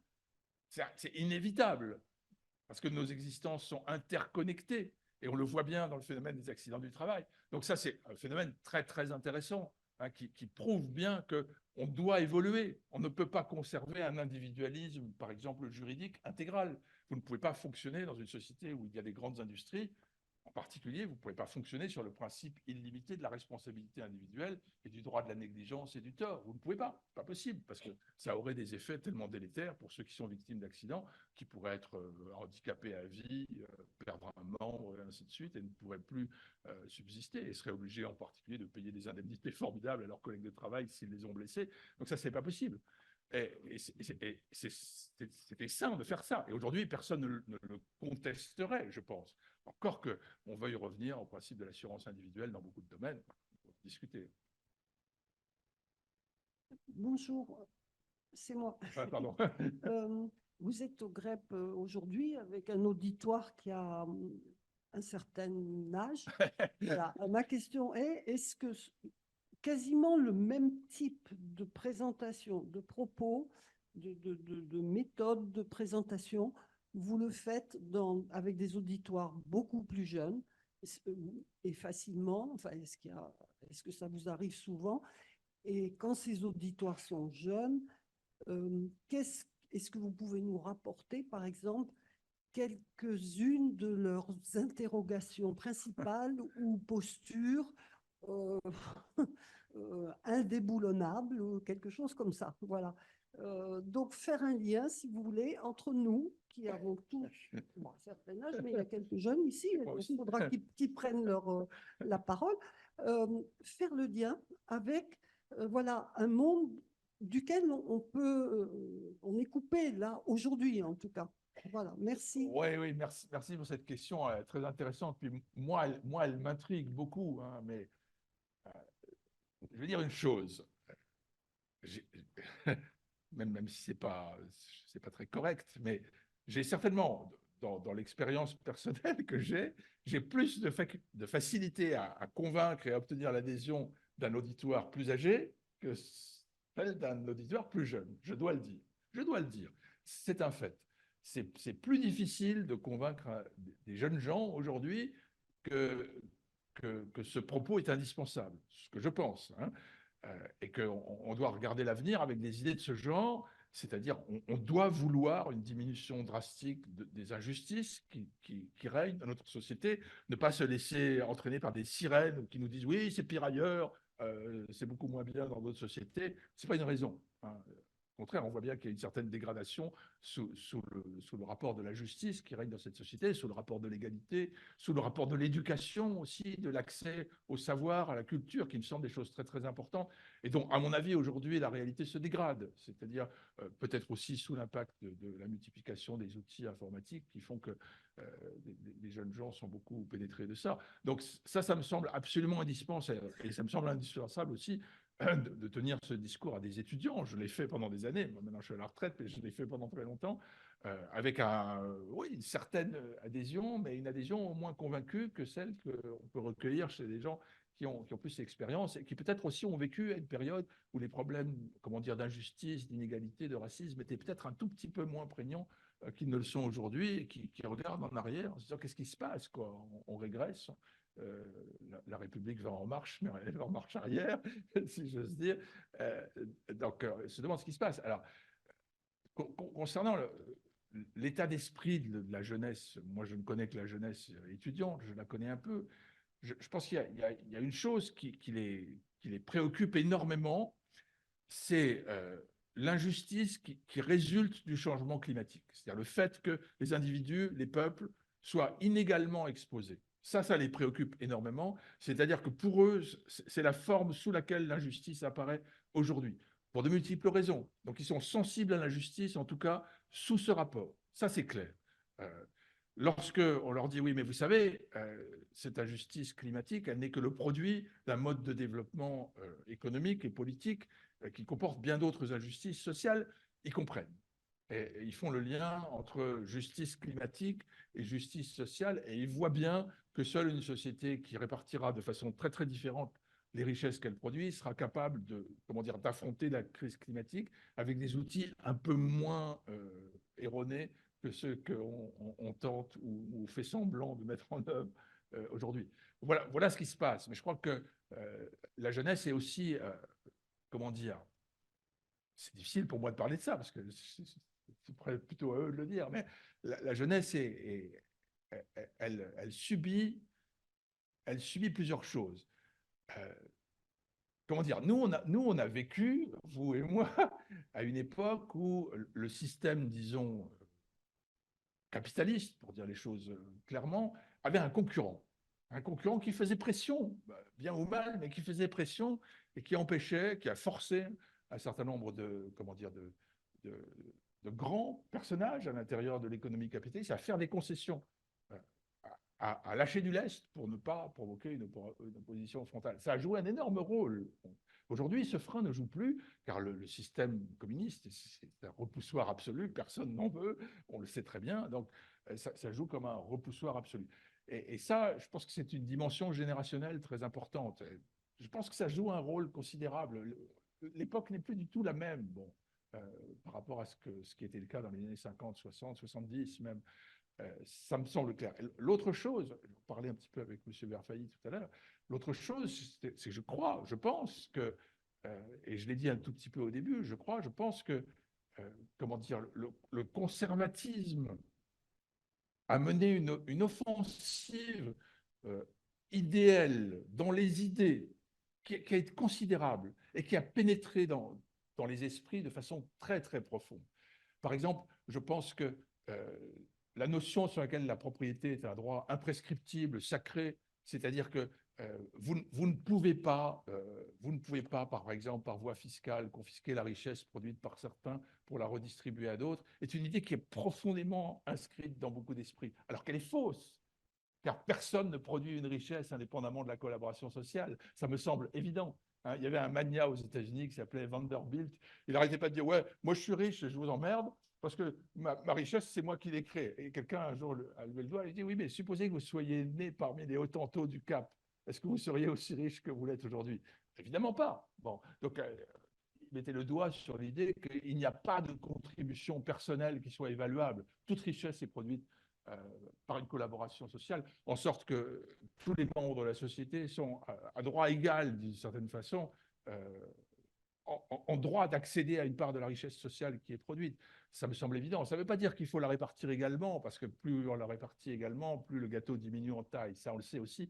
Donc la répartition doit être aussi relativement inégale pour encourager ceux qui sont en haut de l'échelle à produire plus. C'est clair, c'est la nature humaine qui veut ça peut-être, mais disons, l'idée s'est répandue que l'individualisme est tellement fort que ce que chacun est, c'est ce que chacun s'est fait lui-même. C'est une idée profondément fausse qu'il faudrait essayer de faire reculer, mais ce n'est pas facile. Bonsoir, merci pour votre exposé. On voit bien actuellement par rapport au droit et à tout ce qu'on a comme arsenal dans les lois pour faire respecter les droits des individus, que le Conseil constitutionnel, que la Cour fédérale sont d'une importance assez grande. Et je vous demandais pourquoi, alors que l'Assemblée des citoyens, normalement, est souveraine pour légiférer, a-t-il fallu introduire ces cours pour vérifier un certain nombre de choses et à quel propos et quand ont-elles été mises en place chez nous et aux USA? Merci. Alors, une question d'une profondeur infinie hein, sur ce que signifie le mot démocratie, en fait. Ça semble quand même... Ça semble assez dangereux, bien que je conçoive qu'il y ait des arguments qui puissent plaider en faveur de cette idée-là. Ça semble assez dangereux de dire ce que veut la majorité sera la loi, quelle que soit la volonté de cette majorité. Je ne pense pas que ce soit une idée qui soit soutenable jusqu'au bout. Imaginez qu'aujourd'hui, comme ça a été le cas dans le passé, une majorité de citoyens dans un État, imaginaire bien sûr, disent que les Juifs ne sont plus citoyens. Est-ce que c'est une loi? Non. Il existait dans l'Allemagne nazie une loi qui commandait à chaque citoyen de dénoncer les propos anti-nazis qu'il entendait. D'accord? Après la guerre, quelqu'un a été jugé pour avoir fait une dénonciation de ce genre. Il a dit, mais moi je n'ai fait qu'obéir à la loi. Et le tribunal était embarrassé, car il a été obligé d'inventer une loi qu'on appelle rétroactive, qui condamne la dénonciation de ce genre de propos. C'est compliqué. Mais vous voyez bien que vous ne pouvez pas faire vivre une communauté de type républicain sans que la majorité puisse être arrêtée d'une manière ou d'une autre lorsqu'elle veut des choses qui sont contraires au principe même de la République. D'ailleurs, la loi ne peut pas, l'existence même de la République ne peut pas être mise en cause par la loi, d'une certaine façon, en tant que régime constitutionnel formel. Ça pose un problème évident aussi, c'est qu'à partir du moment où vous érigez au-dessus de la volonté collective un tribunal qui est chargé de dire si ce que la volonté collective est conforme aux valeurs essentielles que sont la promotion de l'égalité des autonomies des citoyens, parce que c'est ça au fond, est-ce que ce que vous voulez aujourd'hui est conforme au principe fondamental qui est que les citoyens ont une valeur morale égale avec la déclinaison matérielle qui s'ensuit, C'est ça qu'une cour est chargée de dire. Et ça peut être une bonne idée, à condition que cette cour soit indépendante, à condition qu'elle ne soit pas formée d'anciens premiers ministres, par exemple, à condition qu'elle soit formée de juristes qui raisonnent en juristes et qui posent ouvertement la question. Vous avez voté ce texte. Ce texte est-il en conformité avec le principe qui veut que dans ce pays, chaque personne soit dotée d'une valeur égale? Je vous donne un exemple.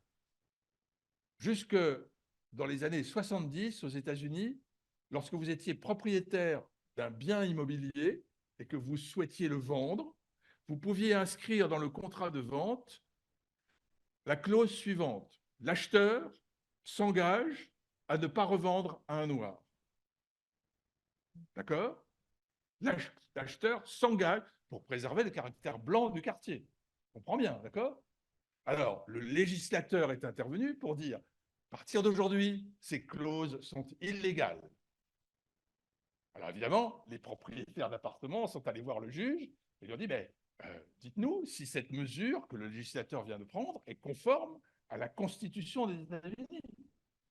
Et le juge a dit, oui, oui, oui, parce que si vous autorisez des clauses de ce genre, la ségrégation continue.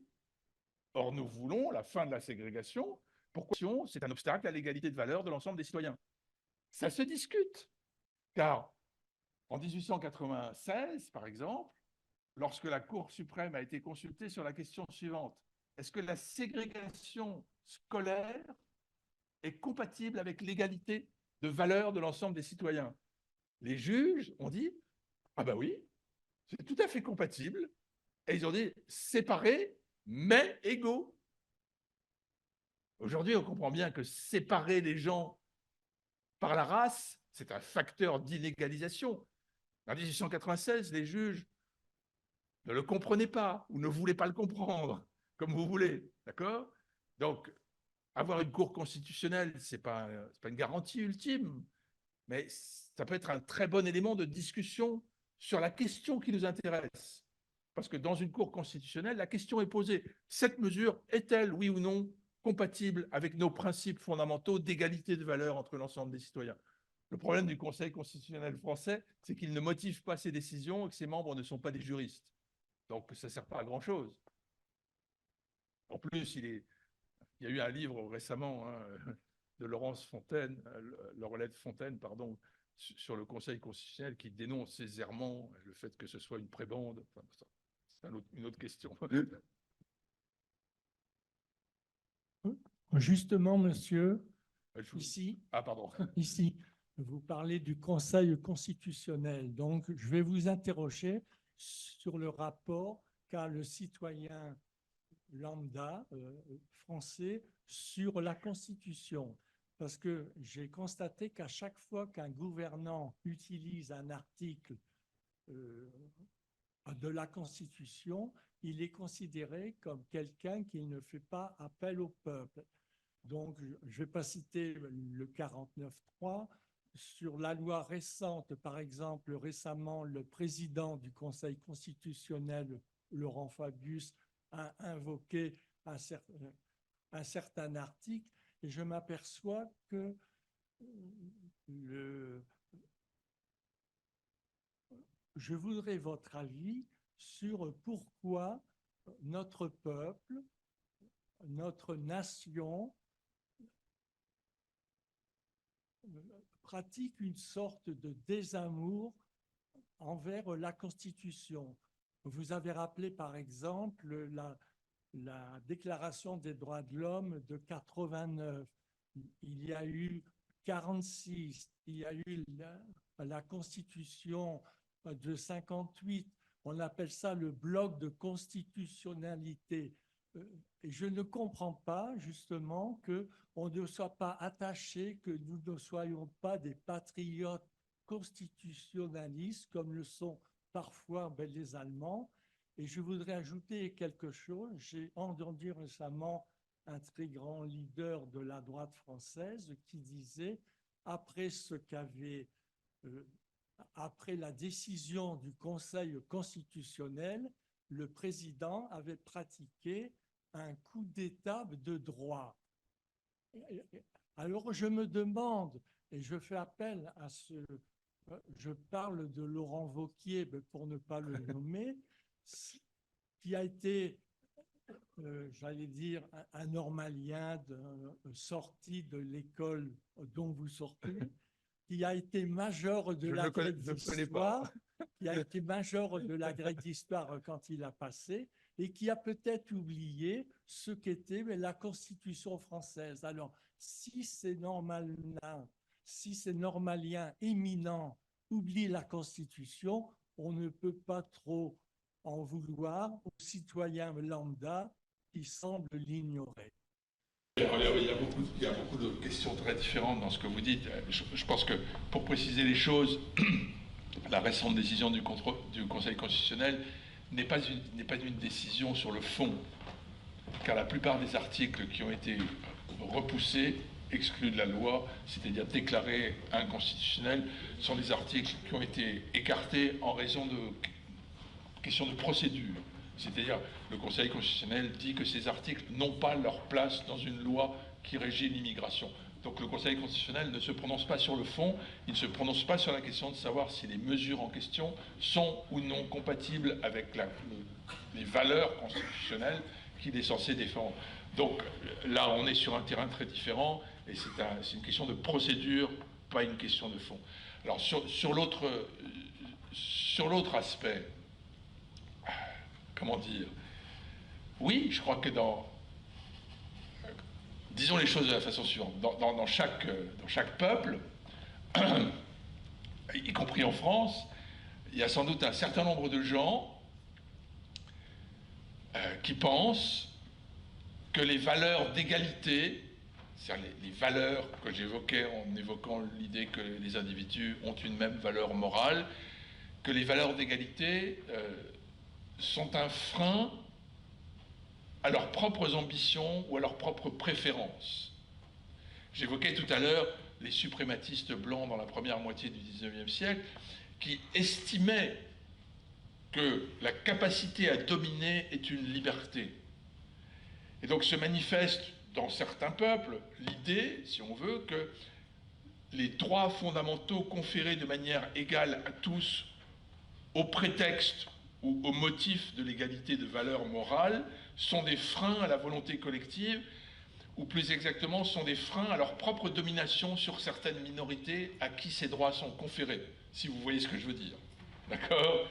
Et donc ça, c'est un phénomène qui se manifeste et qui est sous-tendu, mais alors là, on rentre dans l'analyse profonde de phénomènes populistes, c'est sous-tendu par le fait qu'un certain nombre de gens pensent que l'égalité des droits ne leur profite pas à eux, mais que ça profite à d'autres, et que donc ils veulent rompre avec cette logique pour pouvoir récupérer une position, disons, privilégiée à l'intérieur. Recording in progress. Et ça me semble un élément très important, d'où le rejet des normes constitutionnelles, d'où l'invocation de la volonté collective, en disant, si on veut être raciste, on a bien le droit. C'est ça, en fait, ça revient à ça. On a bien le droit, si on veut, c'est ce que disaient aux États-Unis un certain nombre de gens, si je ne veux pas cohabiter avec des Noirs, j'ai bien le droit. Alors, si je veux habiter un quartier qui n'est habité que par des Blancs, j'ai bien le droit, ça fait partie de ma liberté. Mais bien sûr, les principes constitutionnels rendent ceci impossible parce que les conséquences sont extrêmement négatives sur l'ensemble de la société. Et donc il y a un problème de mise en balance entre les préférences individuelles, la liberté comme non-interférence et la réalité de la non-domination. Vous ne pouvez pas laisser librement s'exprimer des préférences racistes, comme c'était le cas dans les contrats de vente de biens immobiliers avant que ces clauses ne soient interdites. Donc on a besoin d'une constitution, en même temps on a besoin d'une constitution qui soit sérieusement interprétée. On a l'impression en France qu'on n'a pas ça, c'est-à-dire qu'on n'a pas des juges qui se prononcent au nom de principes républicains authentiques. On a l'impression d'une errance politiquement gouvernée qui a des années-lumière d'une fonction réelle d'un tribunal constitutionnel. Alors pour répondre à votre question, la Cour suprême aux États-Unis, elle était dans la Constitution originale de 1787. Elle n'a acquis que dans les premières années du XIXe siècle ce rôle qui consiste à exercer un contrôle sur la constitutionnalité des lois. jusque dans les années 1810-1815, c'était exclusivement un tribunal qui jugeait les litiges privés, et elle a acquis une fonction constitutionnelle par après. Ça pose de multiples problèmes, parce qu'aujourd'hui, les juges sont aussi très politiquement déterminés et politiquement identifiables. En France, le Conseil constitutionnel date de 1958, puis ensuite son rôle a été considérablement accru au fil des réformes qui ont été imposées, mais l'idée de jury constitutionnel date de la Révolution. Dès 1790-1791, certains membres de l'Assemblée constituante avaient proposé un jury constitutionnel, c'est-à-dire un tribunal suprême qui se prononcerait sur la conformité des lois ordinaires à la Constitution. Enfin bon, ça c'est... On a encore le temps pour 2-3 questions. Je suis là, devant vous. Ah oui, bonjour. excusez-moi. Non, il n'y a pas de souci. Juste une remarque, il me semble qu'au Conseil constitutionnel, les rapports sont rédigés par le secrétaire général qui est composé de juristes, lui. Donc, Oui, c'est vrai. Enfin, c'est pas eux qui décident. non, ce n'est pas ma question. Non, moi je voulais vous parler d'héritage. Ah, très bien. Voilà. Je pense que ce simple mot, ça suffit à... Je n'ai pas besoin de poser la question. Vous avez souvent fait le parallèle entre les États-Unis et l'Europe, et je crois que l'héritage n'est pas n'existe pas de la même façon en tout cas entre la France et les États-Unis, c'est totalement différent. Est-ce que vous ne pensez pas que l'héritage, finalement, c'est une forme de maintien de domination? Oui, bien sûr. Alors, c'est très intéressant, cette question de l'héritage. Je trouve que je m'y suis intéressé. Le partage entre tous les héritiers est une règle. En France, le partage égal entre tous les héritiers, c'est une règle. Donc c'est un principe redistributif. À chaque génération, la richesse est fragmentée. Il y a de multiples façons d'échapper à ce, en particulier en matière de transmission d'entreprise et autres. Mais le principe est celui-là. Les héritiers sont également en titre de bénéficier de l'héritage de leurs parents. Donc ça, c'est un principe républicain. On le comprend bien. Ce qui est important, c'est que la liberté de tester peut apparaître aussi comme une composante de la liberté individuelle. D'accord ? C'est-à-dire que pendant longtemps, l'idée qu'on vous impose de ne pas disposer, comme vous l'entendez, des biens à votre mort a été quelque chose qui était réfuté comme incompatible avec le principe de la liberté individuelle. Ce qui est à moi, je devrais pouvoir le léguer à qui je veux. Et là, effectivement, le principe républicain intervient en disant non, vous n'avez pas cette liberté-là. Au demeurant, vous êtes mort, donc vous n'avez pas à la revendiquer. Hein, vous n'avez pas cette liberté-là. Vous devez effectivement répartir vos biens entre vos différents héritiers à part égale. Vous savez qu'en France, il existe des dispositions qui permettent aux testateurs, comme on dit, d'avantager certains de ses héritiers. Il y a ce qu'on appelle le dispositif de la réserve, c'est-à-dire si vous avez 2 enfants, vous ne pouvez pas disposer de plus de la moitié, le léguer à qui vous voulez. Si vous avez 3 enfants, c'est seulement un quart, et ainsi de suite. Donc, ces dispositifs existent. Mais dans les réflexions qui ont été menées sur l'héritage, ce qui est intéressant, c'est que on a souvent fait apparaître le fait que la possibilité de disposer de ce que l'on a acquis pendant son existence est un puissant incitatif. D'accord ? C'est-à-dire, et aux États-Unis, c'est un argument qui est très très souvent employé. Pourquoi les gens s'enrichissent? Pour pouvoir ensuite disposer librement de ce qui leur appartient. Parce que s'ils ne pouvaient pas, ils seraient beaucoup moins portés à accumuler de la richesse. Ils en seraient en quelque sorte dépossédés par une règle qui leur commande d'en disposer, contrairement à leur propre volonté.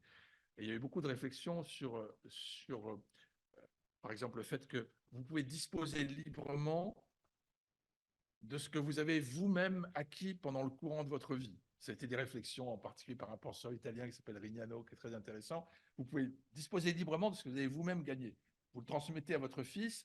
Ce que votre fils lui-même acquiert, il peut en disposer librement. Mais ce qu'il a reçu, il ne peut pas en disposer librement. Il doit le répartir entre ses héritiers. Donc, on pourrait mélanger les deux principes. On pourrait panacher à la fois le principe incitatif et le principe égalitaire. C'est une solution assez intéressante. Pas facile à mettre en œuvre, parce que comment on distingue dans la richesse d'un individu au terme de sa vie ce qu'il a acquis lui-même et ce qu'il a déjà recueilli de son propre père. Mais ce sont des réflexions qui existent et qui effectivement appellent à mêler 2 types d'exigences, des exigences incitatives et des exigences égalitaires. Voilà. Mais évidemment, c'est une question très intéressante, hein. Il y avait un article dans Le Monde il y a pas longtemps sur 80% des milliardaires en France sont des héritiers. Bonsoir. Donc, alors, c'est ici, du coup. Moi, c'est un peu en lien avec ce qui a été dit précédemment. J'ai deux questions. La première, c'est, bon, ce que vous expliquez, c'est qu'il y a le marché qui contribue à respecter la liberté. Ils contribuaient. Ah, voilà. Parce que j'allais en venir, c'est effectivement, où est-ce que ça a dérapé pour que finalement, aujourd'hui, on arrive à une telle disparité des inégalités des richesses, notamment. Et j'ose faire deux hypothèses. L'une, c'est que il y a, au niveau d'une entreprise, on a perdu l'intérêt initial de l'entreprise qui était de fournir des services pour le profit général et qu'on y a mis des actionnaires qui maintenant ne voient plus l'intérêt de l'entreprise, enfin le but a changé. Et d'autre part, vous avez parlé du vote pour que les gens, effectivement, aient le pouvoir de ne plus être dominés. Sauf que dans les entreprises, pareil, on n'a pas de vote de la même façon. Donc j'étais étonnée quand on a, du fait que le titre de votre présentation, c'est la démocratie, vous n'ayez pas abordé la démocratie participative. C'était dans le titre, je me souviens même plus. Je ne sais plus. Enfin, Bon, pardon. Et la deuxième question, enfin, remarque, c'est par rapport au revenu universel. Vous avez dit qu'il y a un devoir qui est de travailler. Aujourd'hui, je pense qu'une des pistes pour se sortir de ça, c'est qu'il y a des actions, des productions faites par des individus qui ne sont pas de l'ordre du travail, quand quelqu'un, un grand-parent va garder son petit enfant, quand il y a des bénévoles qui travaillent dans une association, ça crée de la richesse qui n'est pas valorisée. Et qu'au travers de ça, on n'a pas le droit de dire quelqu'un qui juste reçoit de l'argent parce qu'il cherche il fait d'autres actions qui ne se relèvent pas d'un travail rémunéré qui contribue au PIB, voilà, Oui. voilà, il y aurait une piste. Oui, sur cette seconde question, je suis parfaitement d'accord avec vous.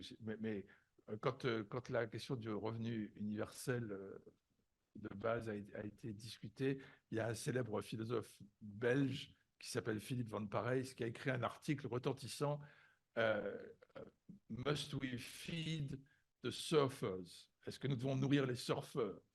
La réponse, selon lui, était oui. Ma réponse serait non. Mais faut-il nourrir les gens qui ont une activité sociale utile et qui contribuent à la production de richesse, mais qui n'est pas aujourd'hui intégrée au marché? La réponse est oui. Je serais d'accord avec ça. J'ai eu l'occasion de discuter il n'y a pas très, très longtemps avec une personne qui m'expliquait qu'elle avait occupé un emploi, mais elle s'était mise au RSA pour s'occuper de ses parents qui avaient 88 et 89 ans. D'accord. D'accord. Je ne pense pas que ce soit absolument illégitime. Et de toute façon, si ce n'est pas cette personne qui le faisait, il y aurait un coût social par ailleurs. Et par conséquent, c'est parfaitement justifié. Là, je suis tout à fait d'accord avec vous. Donc, ça modère ou ça module la réponse que j'ai faite tout à l'heure, qui était peut-être trop abrupte. Et je suis d'accord avec vous sur le fait que nous vivons dans une société où l'utilité et la profitabilité ne sont pas harmonisées l'une avec l'autre, et où ce serait une des tâches que nous aurions à affronter, qui est de mettre en accord l'utilité et la profitabilité, et que certaines choses qui soient utiles soient reconnues comme telles, et que donc soient susceptibles de générer un revenu. Ça, je crois que je suis parfaitement d'accord avec ça. Sur l'autre question, sur quand ça a dérapé, quand le marché est devenu autre chose que ce qu'il était censé être, je pense que la réponse est assez simple, hein. Le marché est devenu autre chose, ou le contraire de ce qu'il était censé être, quand il a commencé à porter d'une façon qui a des conséquences énormes sur deux choses sur lesquelles il ne devrait jamais porter: la nature et le travail. D'accord? C'est-à-dire, la nature et l'homme, ce sont les cadres de la société. Et ça a des caractéristiques, c'est que ce ne sont pas des marchandises. Une marchandise, c'est une chose qui est telle que si on en manque, on peut en produire d'autres. La nature, non. On ne peut pas faire ça. L'homme, non plus. Ce ne sont pas des marchandises. Donc, le marché est quelque chose qui crée de la liberté lorsqu'il s'applique à des choses qui sont par définition des marchandises, qui peuvent être multipliées quand le besoin en augmente et dont on diminue la production quand le besoin diminue. Mais l'homme et la nature, qui sont aujourd'hui devenus des marchandises, n'auraient jamais dû être des marchandises, et ne devraient pas être des marchandises. Le marché n'est légitime que s'il porte sur ce qui est marchand, pas sur ce qui ne l'est pas, sur ce qui est le cadre de la société, pas la marchandise. Ça a été, je cite ce livre parce qu'il est fondamental, ça a été une idée émise par un penseur d'origine hongroise qui s'appelle Karl Polanyi, dans un livre qui s'appelle La Grande Transformation, un livre absolument indispensable à lire.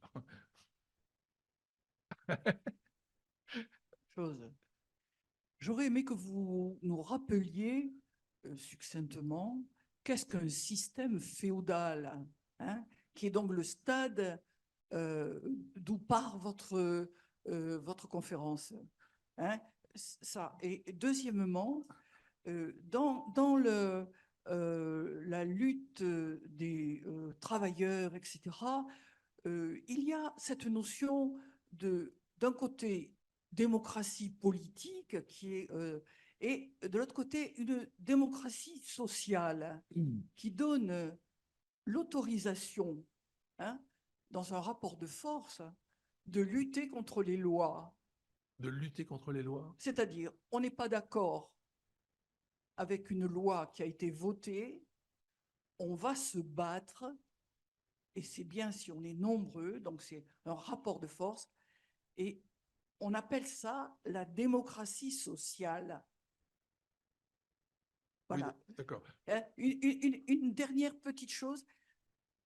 Je regrette de mal avoir entendu la dernière phrase de votre conférence à propos de ceux qui ont beaucoup et qui ne veulent pas partager avec ceux qui ont très peu. Voilà, je n'ai pas bien compris le... Non, alors je réponds sur ce dernier point très, très rapidement. C'est simplement que nous vivons dans un monde intellectuel où les gens estiment que ce dont ils disposent est leur propriété sacrée et absolue. Et que l'ayant produit par leur propre qualité, leur propre mérite, l'idée qu'ils puissent en céder une partie sous forme de redistribution de fiscalité leur paraît très difficilement admissible. Voilà. Une idée qui n'est pas juste, parce que c'est ce que j'ai essayé de suggérer, il n'y a pas de richesse qui soit produite par un individu isolé de tous les autres, et donc personne ne peut dire ce que j'ai produit, je l'ai produit seul, sans le concours de qui que ce soit. Il y a des doctrines en France qu'on appelle solidaristes, qui ont mis ceci en évidence, c'est-à-dire le fait que la société est un tissu d'interdépendance qui fait que personne ne peut se prétendre détenteur de la moindre part du revenu social en tant qu'individu isolé des autres. C'est pour répondre à votre... Sur le féodalisme, je pense que tout le monde sait ce que c'est que le féodalisme. C'est un type de système social qui est apparu en Europe à la suite de, comment dire, de l'effondrement de l'État central, en particulier d'héritage romain, des empires structurés. Et donc, c'est l'effondrement de l'autorité politique centralisée qui a donné naissance à des formes de féodalité, c'est-à-dire, il n'y a plus d'État qui me protège. Comment je fais? Je m'adresse à quelqu'un qui est plus puissant que moi, je lui promets obéissance, il m'accorde sa protection. Je m'inféode à sa protection. Mais évidemment, c'est un système de dépendance personnelle qui est aux antipodes, bien sûr, de ce que nous voudrions faire, c'est-à-dire d'une dépendance impersonnelle par rapport à un système de loi qui, précisément, guérit du pouvoir d'un individu sur un autre. Alors là, j'ai oublié la troisième question. Ah, démocratie sociale, oui. C'est peut-être pas très bien trouvé, démocratie sociale, parce que moi, je préférerais désigner par démocratie sociale le fait qu'à l'intérieur de l'entreprise, il y ait un processus de négociation constant entre salariés et employeurs, et en particulier le fait que les employeurs aient voix au chapitre dans la manière dont la gestion de l'entreprise est organisée. Ça me paraît correspondre à la définition d'une démocratie sociale. Ce n'est pas la définition que vous avez proposée. Alors maintenant, le fait que lorsqu'une loi est votée, des gens se réunissent dans la rue pour dire qu'ils n'aiment pas cette loi, ça fait partie de la démocratie politique, tout simplement. C'est le droit de la libre expression qui comprend le droit de manifester dans la rue, notre désaccord. Ensuite, il appartient aux gouvernants de mesurer le nombre de manifestants présents et de dire s'ils veulent maintenir la loi ou pas. On a eu des exemples il n'y a pas si longtemps où des lois ont été retirées devant une opposition manifeste à l'intérieur de la rue sous forme de manifestation. Hein, tout le monde se souvient du contrat première embauche qui a été retiré à la suite de manifestations monstres, de la loi de 1984 sur la réforme de l'enseignement privé. Il y a quelques autres exemples qu'on pourrait citer. J'appellerais pas ça la démocratie sociale. Ça, c'est une expression de la démocratie politique. Ce sont les citoyens qui s'expriment, pas sous la forme électorale, mais sous la forme de démonstrations de rue, qui sont une des formes prévues par la démocratie politique. Je n'appellerais pas ça démocratie sociale, terme que je préférerais réserver à l'expression de la volonté collective à l'intérieur des entreprises, la négociation des conditions de travail. Merci beaucoup. Ah ben, c'est moi qui vous remercie.